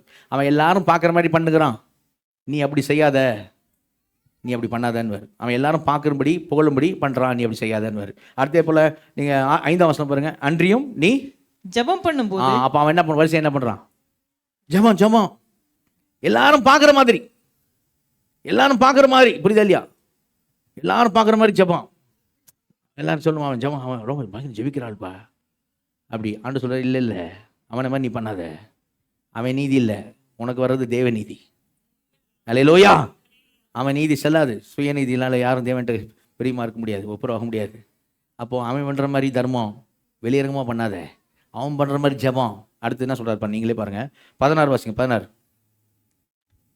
நீங்கள் உபவாசிக்கும் போது. அவன் என்ன பண்ணுவான்? வாரம் 2 முறை நான் என்ன பண்ணேன்? உபவாசித்தேன்.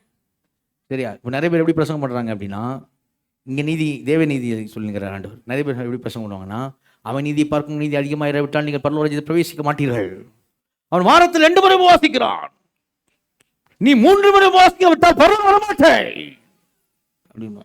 எங்கே இருக்குது அந்த அர்த்தத்தில்? அங்கே சொல்ல நான் சொல்லு, புரியுதா? பாக்ஸ் காமிச்சனே, இது 18 பாக்ஸ் அது மாதிரி சொல்கிறது, இல்லை 34 பாக்ஸ்ன்னு சொல்கிறது அதிகமாக.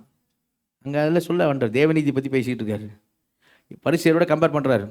அவன் தர்மம் பண்ணுவது, அவன் ஜெபம் பண்ணுவான், நீ உபவாசிக்கும் போது. சரியா? ஆண்டு ரொம்ப முக்கியம்.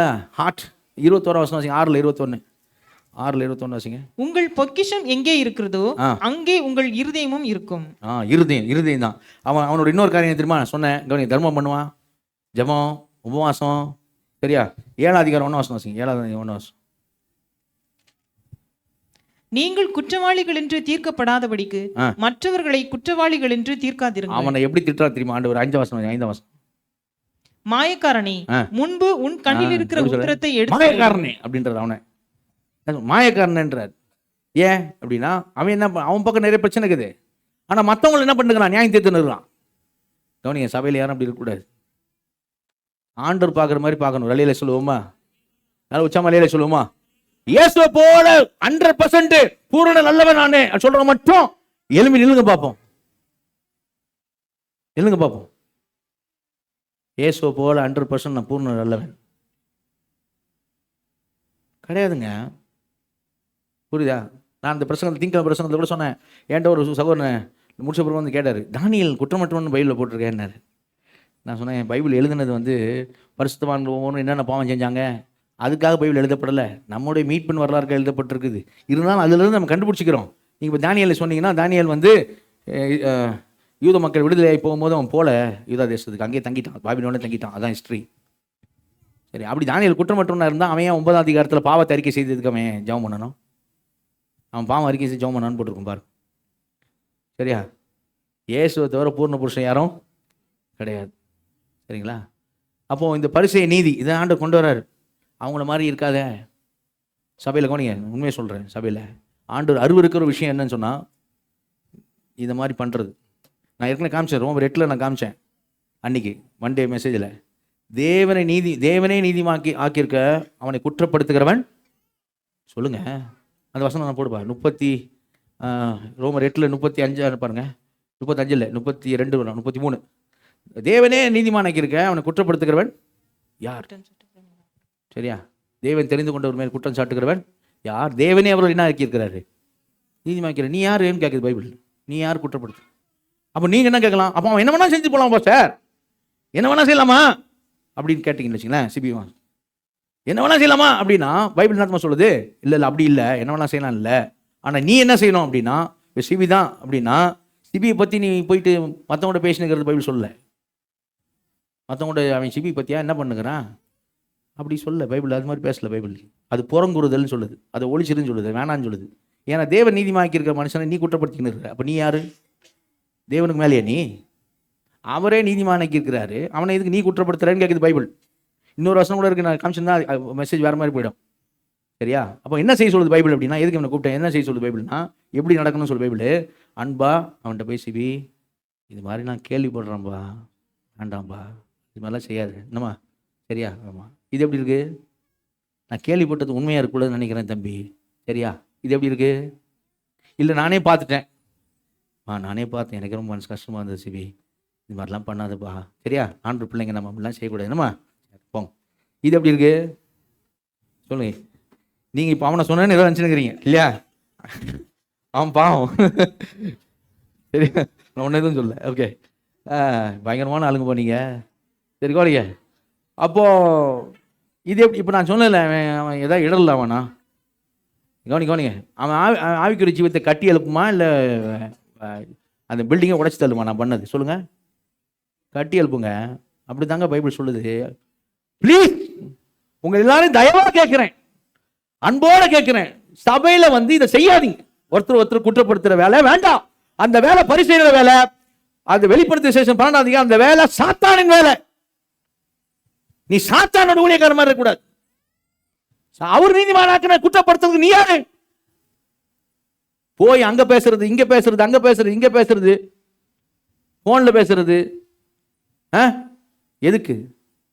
நீ பேசுறது நீதிமான் ஒரு பேசி கத்துறது கூர்ந்து கவனிப்பாருன்னு பைபிள் இருக்கு. வசனம் வாசிக்க மட்டும் பண்ணுமா? அந்த வசனம் சும்மாவா இருக்குது? கூர்ந்து கவனிப்பார் அப்படின்னா அவருக்கு மனசு எவ்வளவு வேதனைப்படும். பைபிள் என்ன சொல்லுதுங்க? ஒன்று இப்படி கூப்பிட்டு அன்பா பேச சொல்லுது. இன்னொன்று என்ன சொல்லுது தெரியுமா? யோவான் 5 அவனுக்காக ஜெபம் பண்ண சொல்லுது. ஒரு இலையில சொல்லுவோமா? அந்த சகோதரருக்கு என்ன பண்ணு, ஜெபம் பண்ணு சொல்லுது. ஓன்ட்ட இருக்க குறைய போய் அவன் பேசினா நினச்சிக்க, ஓன்ட்ட குறைய இல்லையா?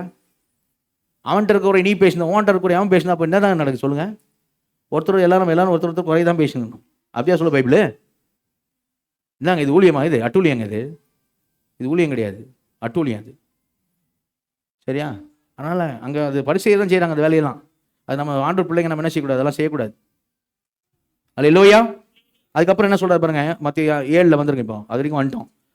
அதுக்கப்புறம் ஆண்டு என்ன சொல்கிறார் அப்படின்னா, பரிசுத்தமானது நாய்களுக்கு என்ன பண்ணாதீங்க, கொடுக்காதீங்க, அதெல்லாம் சொல்கிறாரா? கவனிங்க. இப்போ யார்கிட்ட ஆண்டு பேசிக்கிட்டு இருக்காருன்றது முக்கியம். அதை காமிச்சிட்டு நான் மற்ற காரியங்களுக்கு வரேன். இவங்களாம் யார்கிட்ட பேசிக்கிட்டு இருக்காரு அப்படின்னா, மக்கள் இருந்தாங்க, சீசர்னார்ல. ஆண்டவர் வந்து அந்த ஜனங்களை எப்படி பார்க்குறாருன்னா, ஆண்டோட பிரசங்கத்தை கேட்டு இவர் யாரா இப்படி பிரசங்கம் பண்ணுறாரு, மெய்யாகவே இவர் சொல்கிற மாதிரி இவர் யார் தான், மெஸ்ஸியா தான், தேவகுமாரன் தான் அப்படின்னு அவர்களை விசுவாசிக்கிறவர்களாகத்தான் தேவன் பார்த்தார். கரங்கத்தில் சொல்லுவோமா? இயேசு அவங்க எல்லாரும் ஜனத்தை எப்படி தான் பார்த்தாரு? அவர்களை விசுவாசிக்கிறவர்களாக தான் பார்த்தார். சரியா? விசுவாசிக்கிறவர்கிட்ட பேசுறதாக தான் பேசினார். ஏன் அப்படி நான் சொல்கிறேன் அப்படின்னா, அவர் உபயோகப்படுத்துகிற வார்த்தைகளை வேகமாக நான் காமிக்கிறேன். அந்த அதிகாரங்களில் டக்குன்னு செய்வோம், பார்த்துருவோம். நீங்களே வாசிங்க. மத்திய 5:16 வாசிங்க. இவ்விதமாய் மனுஷர் உங்கள் நற்கிரியைகளை கண்டு பரலோகத்தில் இருக்கிற உங்கள் பிதாவை மகிமைப்படுத்தும்படி. உங்கள் பிதாவை யாரு? யாருங்க? உங்கள் பிதா. அப்ப இவங்களை யார்? இவங்களை யாருன்றார்? சொல்லு. இவங்களை யாருன்றார்? பிள்ளைகள். பிள்ளைகள்ன்றார். சரிங்களா? 5ஆம் அதிகாரத்தில் 45ஆம் வசனம் டக்குன்னு வாசிங்க. 45. இப்படி செய்வதனால் நீங்கள் பரலோகத்தில் இருக்கிற உங்கள் பிதாவுக்கு புத்திரராய் இருப்பீர்கள். என்ன சொல்றாரு? உங்கள் பிதாவுக்கு நீங்க என்ன இருப்பீங்கன்றாரு? புத்திரராக இருப்பீங்கன்றார். சரியா? 48 பாருங்க. ஆகையால் பரலோகத்தில் இருக்கிற உங்கள் பிதா. சரியா? 6ஆம் அதிகாரம் 1ஆம் வசனம் பாருங்க. உங்கள் பிதாவினிடத்தில் உங்களுக்கு பலன் இல்லை. சரியா? உங்கள் பிதா. 4ஆம் வசனம் பாருங்க. அப்போது அந்தரங்கத்தில் பார்க்கிற 6:4. அப்போது அந்தரங்கத்தில் பார்க்கிற உன் பிதா தாமே உனக்கு பதில். 6ஆம் வசனம் பாருங்க. 6:6. சரியா? உன் பிதா வெளியரங்கமாய் உனக்கு பதிலளிப்பார். 8ல பாருங்க. உங்கள் பிதாவை நோக்கி. 9ல நீங்க ஜெபம் வேண்டிய விதமாவது பரமண்டலத்தில் இருக்கிற எங்கள் பிதாவே. 18ல பாருங்க. உன் பிதா உனக்கு வெளியரங்கமாய் பதிலளிப்பார் சொன்னாரு. சரியா? உங்கள் பிதா, உன் பிதா. சரிங்களா? 32ஆம் வசனம் பாருங்க. இவைகளெல்லாம் அஞ்ஞானிகள் நாடி தேடுகிறார்கள். என்னை, இயேசுவாகி என்னை மெசியா என்று விசுவாசிக்காதவர்கள் நாடி தேடுகிறார்கள். சரியா? இவையெல்லாம் உங்களுக்கு வேண்டியவை என்று என்னை விசுவாசிக்கிற பிதாவின் பிள்ளைகளாகிய உங்கள் பிதா சரியா அறிந்திருக்கிறார். அல்லேலூயா. யார்கிட்ட பேசுறாரு? அவங்கள என்னன்னு சொல்லி பேசுறாரு? பிதாவுக்கு பிள்ளைகள் தான் பேசுறாரு. சொல்லிட்டு தான் இப்போ வராரு. ஏன்னா எல்லாரும் சேர்ந்துருக்காங்க, கலைகளும் சேர்ந்துருக்குதாங்க. ஓகேவா? இப்போதான் வராரு. என்ன சொல்றாரு? இப்போ பிரிக்கிறார் கலைகளை. எப்படி பிரிக்கிறாருன்னு பாருங்க. மத்திய 7ஆம் அதிகாரத்துக்கு வாங்க. 7ஆம் அதிகாரத்தில் 13ஆம் வசனம் வாசிங்க. 13-14. இடுக்கமான வாசல் வழியாய் உட்பிரவேசியுங்கள். கேட்டுக்கு போகிற வாசல் விரிவும் வழி விசாலமுமாய் இருக்கிறது, அதின் வழியாய் பிரவேசிக்கிறவர்கள் அநேகர். ஜீவனுக்கு போகிற வாசல் இடுக்கமும் வழி நெருக்கமுமாய் இருக்கிறது, அதை கண்டுபிடிக்கிறவர்கள் சிலர். 2 வழி சொல்றாரு, 2 பாதை. சரிங்களா? ஒரு நெருக்கமான பாதை, இன்னும் விசாலமான பாதை. விசாலமான பாதை எப்படி? கவனிங்க. விசாலமான பாதை எப்படி? சுயநீதியினால போறது. தேவநீதியினால வேணாம், ஏந்திலே நான் போயிடுவேன் மோட்சம் அப்படிங்கிறது விசாலமான பாதை. எல்லா மதமும் அப்படிதான் கொண்டு போகுது. இன்னொரு விசாலமான பாதை என்ன தெரியுமா? நெருக்கமான பாதையில் போகாம, கவனிங்க என் வார்த்தையை, உண்மையாய் மனம் திரும்பாம, இயேசுவை விசுவாசித்து உண்மையா மனம் திரும்பாம. நம்ம எல்லாமே கேட்க வேண்டிய ஒரு கேள்வி என்ன தெரியுமா? இயேசுவை விசுவாசிக்கிறதுனால என்னுடைய வழி மாறி இருக்கிறதா? இதுவரை நான் வேற பாதையில அழிவின் பாதையில போய் கொண்டிருந்தேன். என்னுடைய வழி மாறி இருக்குதா? நான் உண்மையா மனம் திரும்பி இருக்கிறேனா? உண்மையா மனம் திரும்பாம இயேசுவை விசுவாசிக்கிறேன்னு சொல்றேன், ஆனா அதே அழிவின் பாதையில தான் நான் நடக்கிறேன்னா நான் கலை, நான் மணி இல்லை. அதைத்தான் கொண்டு வர்றாங்க. பிரசங்கத்தை கேட்டு முடிச்சதுக்கு அப்புறம் லாஸ்ட் ஃபைனலா சொல்றாரு, எல்லாரும் கேட்டீங்க பிரசங்கம், ஆனா நீ யாரு முடிவு பண்ணீங்க? சரியா? அப்போ மணிகள் அப்படின்னா அந்த நெருக்கமான பாதையில் வர்றவங்க, மனம் திரும்ப விட வேண்டிய காரியங்கள்லாம் விட்டு மனம் திரும்பி வருகிற, உண்மையாக மனம் திரும்பி இயேசு விசுவாசித்து உண்மையாக மனம் திரும்ப. 2 வழியும் நாங்கள் பேசுகிறார். சரிங்களா? அடுத்து பாருங்க என்ன சொல்கிறார் அப்படின்னா, 15ஆம் வசனத்துலேருந்து ஒரு கூட்டத்தை சொல்கிறார். கள்ள தீர்க்கதரிசிகள் இருப்பாங்க. கவனிங்க. அப்போ விசுவாசிக்கிறவங்க, இயேசு விசுவாசிக்கிறேன்னு சொல்லிட்டு வழி மாறாதவங்க, அவங்களை எப்படி அறிய முடியும்னு சொல்கிறார் தெரியுமா? எப்படி அறிய முடியும்? அவருடைய கனிகளினாலே நீங்கள் அவர்களை அறிவீர்கள். அல்லேலூயா. உங்களோட சேர்ந்து உட்காந்து தான் பாட்டு போடுவாங்க சபையில், சேர்ந்து உட்காந்து தான் பாட்டு போடுவாங்க, சேர்ந்து தான் காணிக்க போடுவாங்க, சேர்ந்து தான் அறிவு கணிப்பாங்க, தேவ செய்தி கணிப்பாங்க. எல்லாம் ஒன்று போல தான் செய்கிற மாதிரி தான் அவங்க இருக்கும். அவன் ஜெபம் பண்ண வச்சுக்கொண்டு கண்டு நீ நினைச்சிடாத. அவனுக்கு பைபிள் வசனம் நல்லா தெரியும் நினைச்சுதான் அவனை வந்து நீ கோதுமை மணியா நினைச்சிடாத. பைபிள் வசனம் பிசாசு கூட தெரியும், அவனும் கோட் பண்ணுவான். நல்லா பாடுறாங்க நினைச்சிடாத. பாஸ்டருக்கு முன்னாடி நடிக்கலாம், ஆனால் ஒரு பிரயோஜனம் இல்லை, சுத்த வேஸ்ட். பாஸ்டர் முன்னாடி நினைச்சு ஒரு பிரயோஜனம் இல்லை. ஏன்னா நியாயம் தீர்க்க போறது நான் இல்லை. சரியா? அப்போ அவங்களை எப்படி தான் கண்டுபிடிக்கிறது அப்படின்னா, நீ தோற்றத்தெல்லாம் கண்டுபிடிக்க முடியாது. ஜெபம் பண்ணுறது, பைபிள் வாசிக்கிறது, பாட்டு பாடுறது, இதெல்லாம் வச்சு கண்டுபிடிக்கிறது. நீங்கள் நிறையா தான் நடந்துனுங்குது சபையில் நான் ஆவிக்குரியவன் காமிக்கணும்னு காமிச்சுக்கிறாங்க நிறையா. எல்லாம் வேஸ்ட்டு. எதனால் அறிவீர்கள்? அவருடைய கனியினாலே அவர்கள் அறிவீர்கள் ஆண்டவர். அல்லேலூயா. கவனிங்க. 2 வழி பேசினாரா? இப்போ 2 மரம் பேசுகிறார். நீ அங்கே பாருங்கள், 2 மரம் பேசுவார். நல்ல மரம் கெட்ட கனியில் கொடுக்காது, கெட்ட மரம் நல்ல கனி கொடுக்காது. நல்ல மரம் நல்ல கனி தான் கொடுக்கும், கெட்ட மரம் கெட்ட கனி தான் கொடுக்கும். கெட்ட மரம் நல்ல கனி கொடுக்காத மரமெல்லாம் வெட்டுண்டு லாஸ்ட்டில் நரகத்துக்கு தான் போகும். அதான் சொல்லுவாங்க. சரியா? நல்ல மரம் இயேசு கிறிஸ்துவோட யோவான் 15 படி திராட்சை செடியோட ஒட்டிக்கிட்டு இருக்க கொடி. ரயில்வே சொல்லுவோமா? நீ ஒட்டிக்கிட்டு இருந்தாலே கனி கொடுப்ப. அல்லேலூயா. ஒட்டிக்கிட்டு இருக்க மாதிரி நடிச்சேன்னு வச்சுக்க, இன்னும் சார் வேரில் இருக்கிற சார் உனக்கு வரல, நீ எப்படி கனி கொடுப்ப? உணர்ந்து போயிடுவேன். அதை சுட்டரிக்கப்படுவதே முடிவு, அக்கனி தான் முடிவு. புரியுதா? இப்போ நீங்கள் நம்ம யாரா சபையில் உட்காந்துருக்கோன்றது முக்கியம். உண்மையில் எனக்கும் இயேசுக்கு ரிலேஷன்ஷிப் இருக்குதா? அவரை விசுவாசித்தனா என் வழி மாறி இருக்குதா?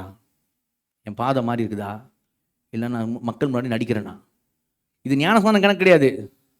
சும்மா அம்மா சொல்லி ஞானஸ்நானம் எடுத்தவன், அப்பா சொல்லி ஞானஸ்நானம் எடுத்தவன்லாம் இருப்பான். ஞானஸ்நானத்தை வச்சு கணக்கு எடுத்துக்கூடாது. சரியா? சும்மா தண்ணியில் முங்கி வெளியே வந்திருப்பான். உண்மையிலே ரட்சிக்கப்பட்டு ஞானஸ்நானம் எடுக்கிறது தான் கணக்கு. உண்மையிலே மனசில் ரட்சிக்கப்படாமல், உண்மையிலே அவர் விசுவாசத்து பாவம் விட்டு மனம் திரும்பாமல் ஞானஸ்தானத்துக்கு மட்டும் வந்து முழுக்கி வந்து பந்தியில் கூட நிற்பான். பந்தியிலே நிற்பான். துணிகரமா பந்தியில் பங்கெடுக்கிறான். நீ அவன் பரிசுத்தவான் நீ நினச்சிக்க கூடாது. யாரை வேணா ஏமாத்திலாம் அவரை ஏமாற்ற முடியாது. அல்லேலூயா. அப்போ தான் கொண்டு வர்றாரு. அப்போ அடுத்து பார்த்தீங்கன்னா என்ன சொல்கிறாரு? 21 வசனம் வாசிங்க. 21 வாசிங்க. 21 சீக்கிரம் வாசிங்க. ஆதலால் அவர்களுடைய கனிகளினாலே அவர்களை அறிவீர்கள். பரலோகத்தில் இருக்கிற என் பிதாவின் சித்தத்தின்படி செய்கிறவனே பரலோக ராஜ்யத்தில் பிரவேசிப்பானே அல்லாமல் என்னை நோக்கி கர்த்தாவே கர்த்தாவே என்று சொல்லுகிறவன் அதில் பிரவேசிப்பதில்லை. ஏன்னா பரலோக பிதாவின் சித்தம் செய்கிறவன் தான். அவருடைய சித்தம் என்ன? இப்போ யோவான் 6:28-29 வசனம் போடுங்க. யோவான் 6:28-29 என்ன சித்தம்? அப்படி இயேசுவை விசுவாசிப்பு தான் பிதாவுடைய சித்தம். நல்ல சொல்லுவோமா? இயேசுவை விசுவாசித்து சரியா நித்திய ஜீவனை பெறுவது தான் அவருடைய சித்தமாக இருக்கிறது. ஓகே, இதில் 40 வசனம் கொடுப்பா. அங்கேயும் பாருங்க, அதுதான் ஒரு சித்தம். இயேசுவை விசுவாசிக்கணும், அதான் அவருடைய சித்தம். ஓகே, இயேசுவை விசுவாசித்து நித்திய ஜீவனை பெறுவது தான் பிதாவுடைய சித்தம். குமாரனை கண்ட உள்ளத்தில் விசுவாசமாக இருக்க எவனோ அவன் நித்திய ஜீவனை அடைவது என்னை அனுப்பியுடைய சித்தமாக இருக்கிறது. அவனை நான் கடைசி நாள் எழுப்பது. அல்லேலூயா. பிதாவின் சித்தம் செய்கிறவன்னா என்னது அப்படின்னா இயேசுவை விசுவாசித்து பாவங்களை விட்டு மனம் திரும்புறது. அல்லேலூயா. நீ உண்மையா மனம் திரும்பியிருக்கியா? உண்மையா இயேசுவை விசுவாசித்து பாவங்களை விட்டு மனம் திரும்பின அனுபவம் உனக்கு இருக்குதா? அதான் சொல்கிறார். அப்படிப்பட்டவன் தான் எங்கே வருவான்றார்? பரலோகராஜ்யத்துக்கு வருவான்றார். அதான் என்ன சொல்கிறேன்? ஏசுனா சொல்கிறேன்னா கோதுமை மணியெல்லாம் வந்துடும். உண்மையாக ரட்சிக்கப்பட்டவங்க வந்துடுவான். 100% நித்திய ஜீவன் உண்டு. சரியா? புரியுதா? அந்த 1 Corinthians 11 நான் சொன்னேனே, சரிங்களா? கவனிங்க. அதாவது அந்த ஆக்கினை தீர்ப்பு பெறுகிறான், நியாய தீர்ப்பு இங்கே பூமியிலே பெறுகிறான். இங்கேயே அவனை நீதிமான் பூமியிலே என்ன பண்ணிடுறாரு? சரி கட்டிடுறாரு. சிச்சிக்கிறோம். உலகத்தோட ஆக்கினைக்குள்ள தீர்க்கப்படுறது சிச்சிக்கப்படுகிறோம். அந்த சிச்சிக்கப்படுகிறதெல்லாம் பார்த்தோம்ல, ரொம்ப ரொம்ப சந்தோஷமா இருந்துச்சு.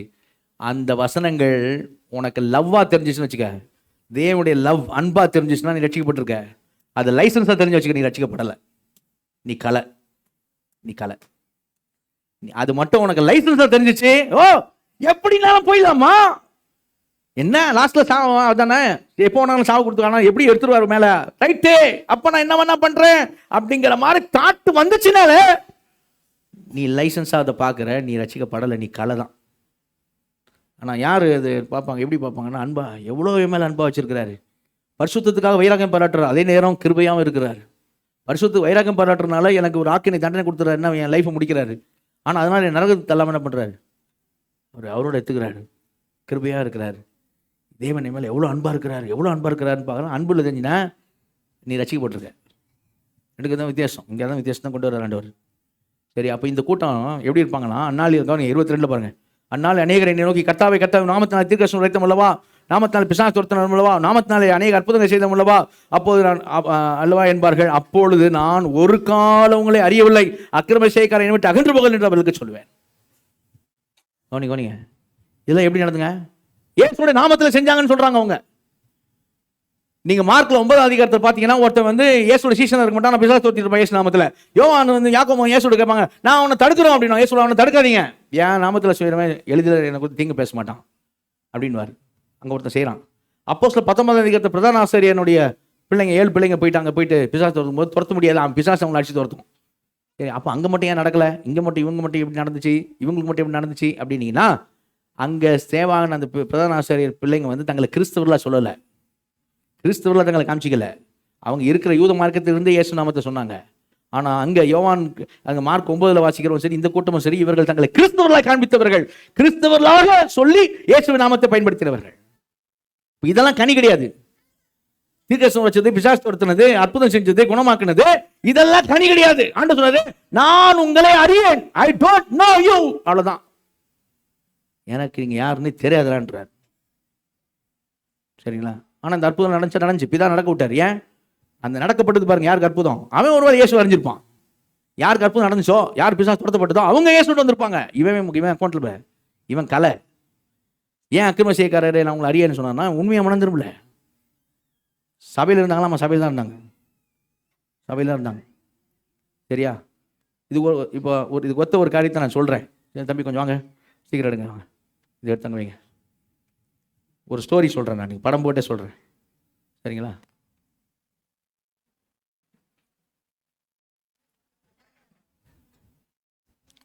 இந்த சூப்பர் ஃப்ளைட்டு, சூப்பர் ஐலாண்டு அப்படின்னா சூப்பர் விமானம், சூப்பர் தீவு, சரியா? ஒரு கதை பார்த்துக்கிடுங்க. ஓகே, சரி. இந்த சூப்பர் ஃப்ளைட்டில் இந்த ஃப்ளைட்டுக்கு ஒருத்தர் ஓனர் இருக்கார். கவனிங்க, இந்த ஃப்ளைட்டுக்கு ஒரு ஓனர் இருக்கார். அந்த ஓனர் வந்து ஒரு ஒரு நல்ல பியூட்டிஃபுல் ஐலாண்டு, ஒரு தீவு, அதுக்கும் அவர் தான் ஓனர். இந்த ஃப்ளைட்டில் அவர் சரி மக்களை வந்து அந்த தீவுக்கு என்ன பண்ணுறார், கூட்டிகிட்டு போகிறார். என்றென்றைக்கும் அந்த தீவில் அவரோடு கூட ஒரு குறையில்லாமல் இருப்பதற்காக கூட்டிகிட்டு போகிறார், சரிங்களா? இதோ இது மாதிரி ஒரு தீவு, ரொம்ப அழகானது, சரியா? அதுக்கும் அவர் தான் ஓனர், கூப்பிட்டு போகிறார். ஆனால் இந்த ஃப்ளைட்டில் என்ன பிரச்சனை அப்படின்னா, பிரச்சனைன்னு சொல்லக்கூடாது, இந்த ஃப்ளைட்டில் என்ன காரியம்னா, இந்த ஃப்ளைட்டில் வந்து நல்ல விசுவாசிகள் இருக்கிறாங்க, கலைகள் இருக்காங்க, தீவிரவாதிகள் இருக்காங்க உள்ள. ஆனால் ஃப்ளைட் பறந்துட்டு இருக்கு. ஏரில் இருக்கும்போது அவர் என்ன பண்ணல அப்படின்னா, அவருக்கு தெரியும், அந்த ஓனர் ரொம்ப ஆனந்த ஞானம் உள்ளவர், அவருக்கு தெரியும் இந்த ஃப்ளைட்டில் தீவிரவாதிகள் வராங்கன்னு தெரியும், சரியா? ஆனால் அவர் என்ன பண்ணலன்னா, ஃப்ளைட் பறக்கும்போது நடுவானத்தில் தீவிரவாதி உள்ள இருக்கவங்களாம் வெளியே எழுறாருன்னு சொல்ல பறக்க விட்றாரு, ஃப்ளைட்டை தீவு வரைக்கும் வர விட்றாரு, சரியா? இவெல்லாம் கலைகள். ஆனால் இது மாதிரி மௌடி போட்டுருக்க மாட்டாங்க.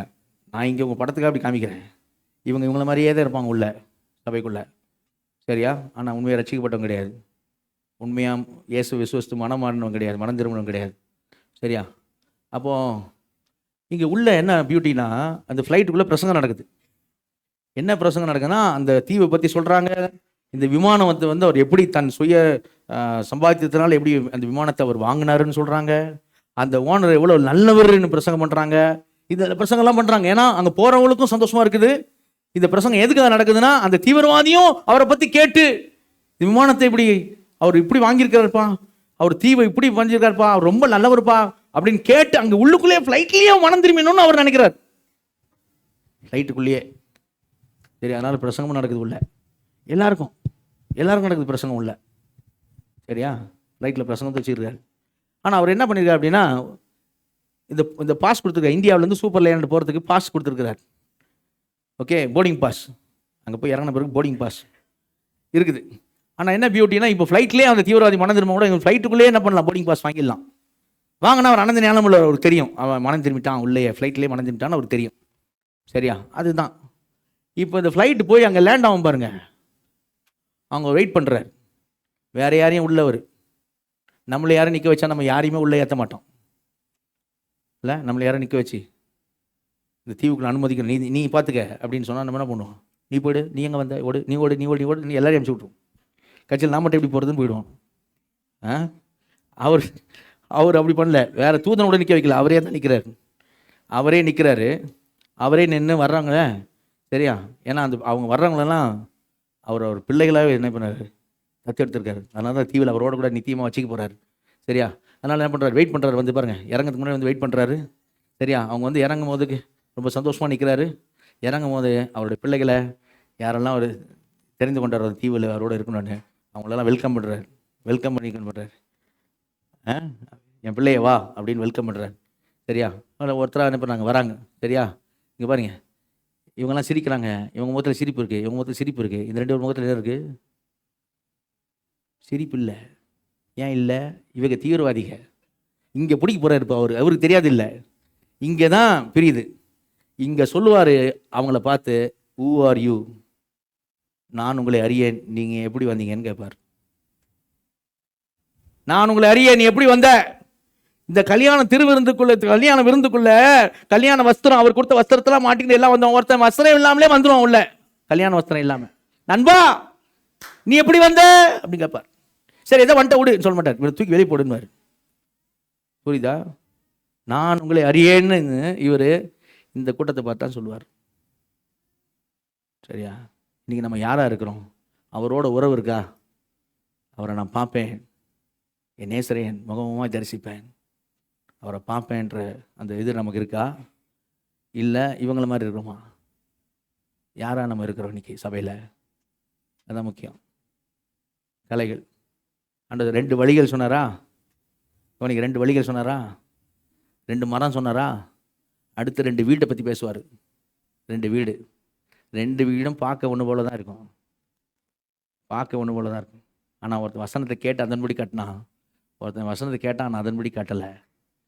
பிரச்சனை வருது, காற்றடிக்குது, வெள்ளம் வருது, நியாய தீர்ப்பு வருது, ஜட்ஜ்மெண்ட் டே வருது, அப்படி வச்சுக்கிடுங்க. அப்போ என்ன நடக்குது? அந்த வசனத்தின்படி கட்டப்பட்ட வீடு நிற்கிது, சரியா? இன்னொன்று இடிஞ்சு விழுது. உண்மையாக ரட்சிக்கப்பட்டவங்களுக்கு 100% நித்திய ஜீவன் உண்டு. நல்ல உச்சாமலையிலே சொல்லுங்கள்.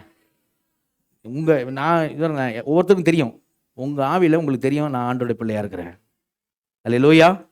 நான் சொல்கிறதில்ல, தேவ ஆவியார் உங்களுக்குள்ள சாட்சி கொடுப்பார். நீ ரட்சிக்கப்பட்ட, நீ ஆண்டோட பிள்ளையாக இருக்கிற, உனக்கு நிச்சயமாக நித்திய ஜீவன் உண்டு. அல்லேலூயா. ஆமாம், 100% கேரண்டி. அதான் பைபிள் காமிக்குது. யாருக்கு இல்லைன்னா, இந்த கலைகளுக்கு என்ன இல்லை. அந்த கலைகளை நம்ம என்ன பண்ண முடியும்? தோட்டத்தில் அறிய முடியாது, அவருடைய கனியினால தான் அறிய முடியும். எதுக்கு இந்த பிரசங்கன்னா, நீ ஒருவேளை நீ கலையாக இருந்தேன்னா, இன்றைக்கி அவர் உன்ட்ட விரும்புதுனா இன்றைக்கி மனம் திரும்பிடுன்றார். இன்றைக்கி மனம் திரும்பிடு. இந்த கலைகள் எப்படி இருப்பாங்க அப்படின்னா, கவனிங்க, 1 Corinthians 6ஆம் அதிகாரத்தில் போடுப்பான் 9ஆம் வசனத்துலேருந்து. இந்த கலைகளுடைய அநியாயக்கார தேவராஜ்யத்தை சுதந்திரிப்பதை நீங்கள் அறியீர்களா? வஞ்சிக்கப்படாதிருங்கள். பேசி மார்க்கதை விக்கிரகாரக்காரரும் திருடரும் பேராசுடன் கொள்ளையடிப்பவரும் திருடன் எல்லாம் வரும். சரி, அவங்க யாரும் சுய புணர்ச்சிக்கு ஆண் புணர்ச்சிக்கார், இவங்க யாரும் தேவடைய ராஜ்யத்தை பண்ண மாட்டான், சுதந்திரிக்க. அடுத்த வசனம் கொடுப்பான், சுதந்திரிக்க மாட்டான், சரியா அப்படின்னு சொல்லிட்டு அடுத்த வசனம் சொன்னோம். உங்களை சில எப்படிப்பட்டவர்களாக இருந்தீர்கள், கவனிங்க. ஆனாலும் நீங்கள் கர்த்தராகிய இயேசு நாமத்தினாலே தேவனுடைய ஆவியினாலும் கழுவப்பட்டீர்கள், பரிசுத்தமாக்கப்பட்டீர்கள், நீதிமான்கள் ஆக்கப்பட்டீர்கள்.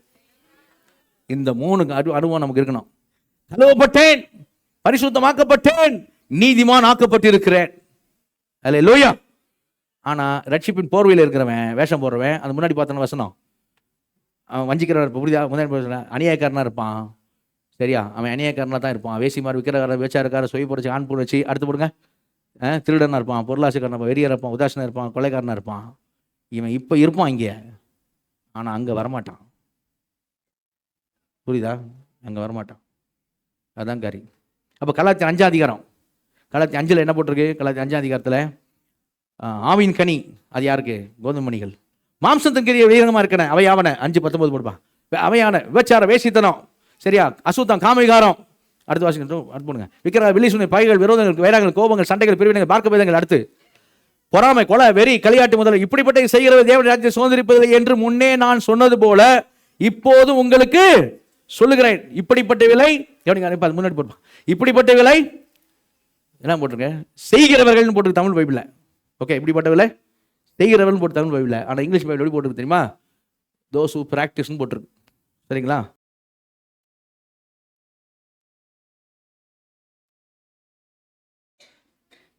தோஸ் ஹூ, கவனிங்க, தோஸ் ஹூ பிராக்டிஸ். என்ன வார்த்தை? பிராக்டிஸ், சரியா? இந்த பிராக்டிஸ் அப்படின்ற வார்த்தைக்கு கிரேக்க வார்த்தை வந்து பிராசோ அப்படின்ற வார்த்தை. பிராசோ பார்த்தீங்களா? பிராசோ அப்படின்ற வார்த்தை. ஓகே, அது 4238 நம்பர், சரியா? பிராசோன்ற வார்த்தை 438. இப்போது பாருங்க,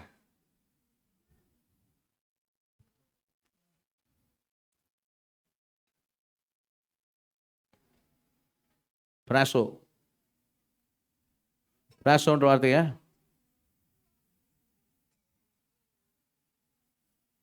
என்ன போட்டிருக்கு பாருங்க அங்கே.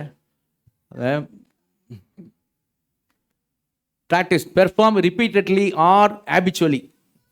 பழக்கமாக, ரிப்பீட்டடாக பாவத்திலே தான் இருப்பான்.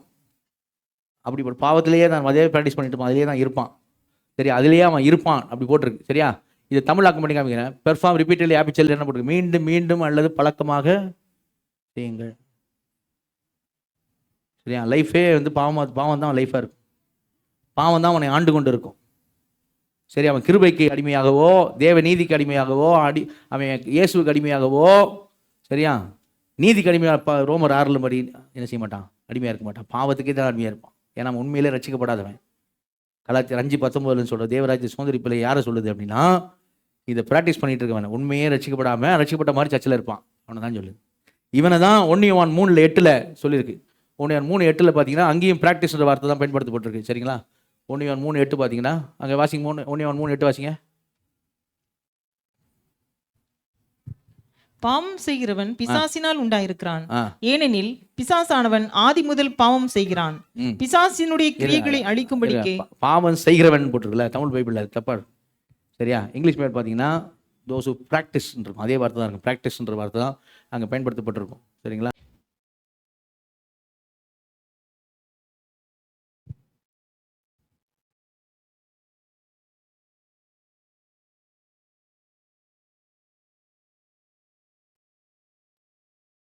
the one who practices sin.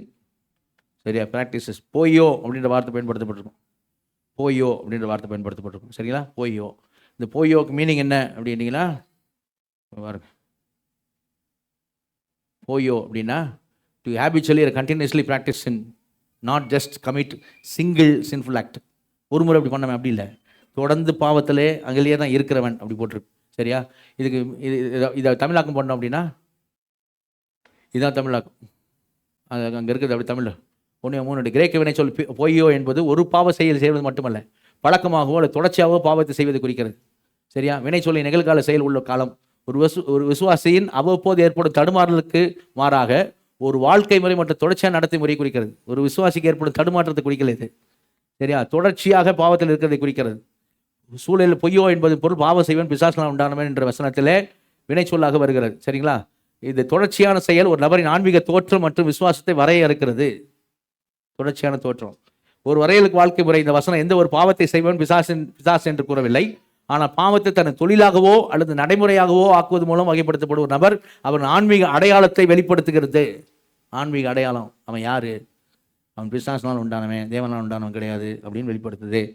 சரியா? 2 குடும்பம் இருக்கு. ஒன்று கடவுளின் குழந்தைகள். சரி, அவங்க பாவத்தை பழக்கமாக பண்ணிக்கிட்டு இருக்க மாட்டாங்க, உண்மையாக மணந்திருப்பாங்க விசுவாசத்து. சரியா? பிசாசு பிள்ளைங்கள் அவங்க பாவத்தை தான் தொழிலாக வச்சுட்டு இருப்பாங்க, அவன் உண்மையாக மணந்திருமனும் கிடையாது, அவன் கலை அப்படின்னு. சரியா? அப்போது ஒரு கூட்டத்தை ஆண்டவர் மறுதளிப்பார். நான் உன்னை அறியேன். புத்தியுள்ள ஸ்திரீகள், புத்தியில்லா ஸ்திரீகள், 10 கன்னிகைகள், மத்திய 25. அந்த புத்தி இல்லாதவங்களை பார்த்து என்ன சொன்னார்? என்னங்க சொன்னார்? புத்தி இல்லாத பார்த்து போட்டு டக்குன்னு மத்திய 25:10 நினைக்கிறேன். புத்தி இல்லாதவங்களை பார்த்து என்ன சொன்னார்? கரெக்டாக சொல்லுங்க. புத்தி இல்லாதவங்களை பார்த்து என்ன சொன்னார்? அவங்க கவு தட்டுறாங்க, ஆண்டவரே எங்களுக்கு தரோம் அப்படின்றாங்க. என்ன சொன்னார்? நான் உங்களை. அதே வார்த்தை எங்கே சொன்னார்? இப்போ தானங்க வாசம். எங்கே சொன்னார்? அங்கே சொன்னார், நான் உங்களை. 2 கூட்டம் ஒரே கூட்டம் தான். நான் உங்களை அறியேன் சொன்னார். இவங்க புத்தி இல்லாதவங்க ஏன் தெரியுமா? அங்கே மத்தியில் முடிக்கிறாரு. இந்த வசனத்தின்படி வீடு கட்டுகிறவன் புத்தி உள்ளவன். அல்லேலூயா. அப்படின்னு என்ன அர்த்தம்? வசனத்தின்படி பிதாவை சித்தம் இயேசு விசுவசித்து ரட்சிக்கப்படுகிறவன், உண்மையாக பாவத்தை விட்டு மனம் திரும்புகிறவன் அவன் பாக்கியவான். அவன் கட்டின வீடு அவன் வாழ்க்கை நிலையில் நிற்கும். சரியா? அப்படி இல்லாதவன் கலையாக சபையில் இருக்கிறவன் இன்றைக்கு மனம் திரும்ப வேண்டும். இல்லைன்னா சரியா நிச்சயமாக முடிவு என்னன்னு சொன்னால் நித்திய ஜீவன் இல்லை, அது நரகம்தான். பைபிளில் தான் காமிக்கும். இப்போ நமக்கு என்ன ஒரே ஒரு கேள்வி தான் நம்ம இப்போ கேட்கணும். நான் உண்மையிலே ரட்சிக்கப்பட்டிருக்கேன்னா? Are you saved? நீ உண்மையிலே ரட்சிக்கப்பட்டிருக்கியா? அந்த தொடுதல் கல்வாரி அன்பை உணர்ந்தியா? ஆண்டோட அன்பை நீ உணர்ந்தியா? நீ பாவிங்கிறத உணர்ந்தியா? பாவத்தை அறிக்கை செய்தியா? பாவங்களை விட்டு மனம் திரும்பினியா? கழுவப்பட்டியா? பரிசுத்தமாக்கப்பட்டியா? நீதிமானாக்கப்பட்டியா? உன் உள்ளத்தில் நான் ஆண்டவர் பிள்ளையாக இருக்கிறேன், எனக்கும் இயேசுக்கும் ரிலேஷன்ஷிப் இருக்குது அப்படிங்கிறது உண்மையாக உனக்கு இருக்குதா? அப்பா பிதாவே உண்மையாக கூப்பிடுறியா? ரிலேஷன்ஷிப்போடு கூப்பிடுறியா? உனக்கு பாவத்தோட போராட்டம் இருக்கும். நம்ம பார்த்தோம் ரோமர் 7 போராட்டம் தான் அது. சரியா? நிச்சயமாக சரீர மீட்பு உனக்கு உண்டு. 100% நித்திய ஜீவன் உனக்கு உண்டு. அல்லேலூயா. கலையாக இருக்கேன்னு சொன்னால், இந்த அனுபவம் உனக்கு இல்லைன்னு சொன்னால், இன்றைக்கி நீ மனம் திரும்பணும். இன்றைக்கி மனம் திரும்பி உண்மையாக ரசிக்கப்படுறதுக்கு நினச்சினேன் இயேசு விசுவாசித்து என்ன பண்ணணும்? பாவங்களை விட்டு மனம் திரும்பணும். அதான் இன்றைக்கி சொல்லுவோம். அடுத்த வாரம் நம்ம என்ன பண்ணுவோம்? விதைகள் நினச்சிக்குவோம். பார்ப்போம். விசேஷமாக எபிரேய நிருபத்தை நினச்சிங்க வாசிட்டு வாங்க. எழுமிருப்போம், ஜெபம் பண்ணுவோம்.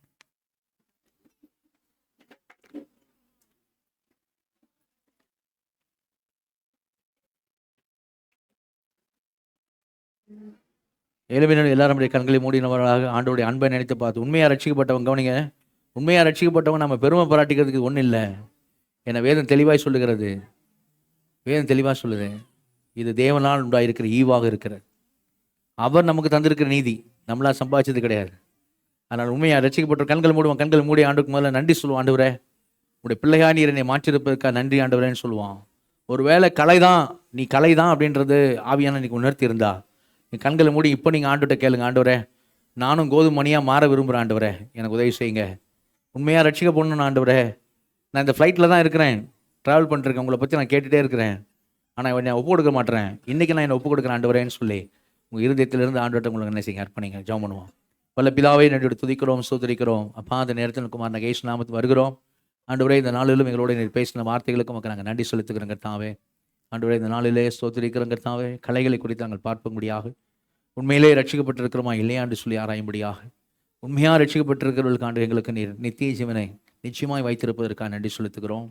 ஒருவேளை இன்று கலைகளாய் சபையில் நிற்கிறவர்கள் ஆண்டவரே மனம் திரும்ப வேண்டும் என்று விரும்புகிறீர் கர்த்தாவே. அப்பா, இன்றைக்கு அவர்கள் தங்களை ஒப்புக் கொடுக்க தேவனை கிருபை செய்யும்படி கரத்தில் அர்ப்பணிக்கிறோம். பொறுப்பெடுக்க முடியாது வைக்கிறோம். பெரிய காரியங்களை செய்யுங்கள் தாழ்த்துக்கிறோம். இயேசு நாமத்தை ஜெபங்களின் ஜீவனங்கள் நல்ல பிதாவே, ஆமென். சேர்ந்து சொல்லுவோம். என் ஆத்துமாவே கர்த்தரை ஸ்தோத்திரி, முழுலுமே பரிசுத்த நாமத்தை ஸ்தோத்திரி. என் ஆத்துமாவே கர்த்தரை ஸ்தோத்திரி, அவர் செய்த சகல உபகாரங்களையும் மறவாதே. ஆமென். கர்த்தராகிய இயேசு கிறிஸ்துவின் கிருபையும் பிதாவாகிய தேவனுடைய அன்பும் பரிசுத்த ஆவியினுடைய அந்யோன்ய ஐக்கியமும் சுகமும் பாதுகாப்பான இப்பொழுதும் எப்பொழுதும் இயேசு கிறிஸ்து ரகசிய வரைக்கும் மட்டும் இருப்பதாக. அல்லேலூயா, அல்லேலூயா, அல்லேலூயா. உண்மையா ரட்சிக்கப்பட்டவங்க மன நிம்மதியோட என்ன பண்ணலாம், சரியா எப்பவும் இருக்கலாம். ஏன்னா நமக்கு உண்மையான நித்திய ஜீவன் 100% உண்டு. கர்த்தர் உங்களை ஆசீர்வதிப்பார்.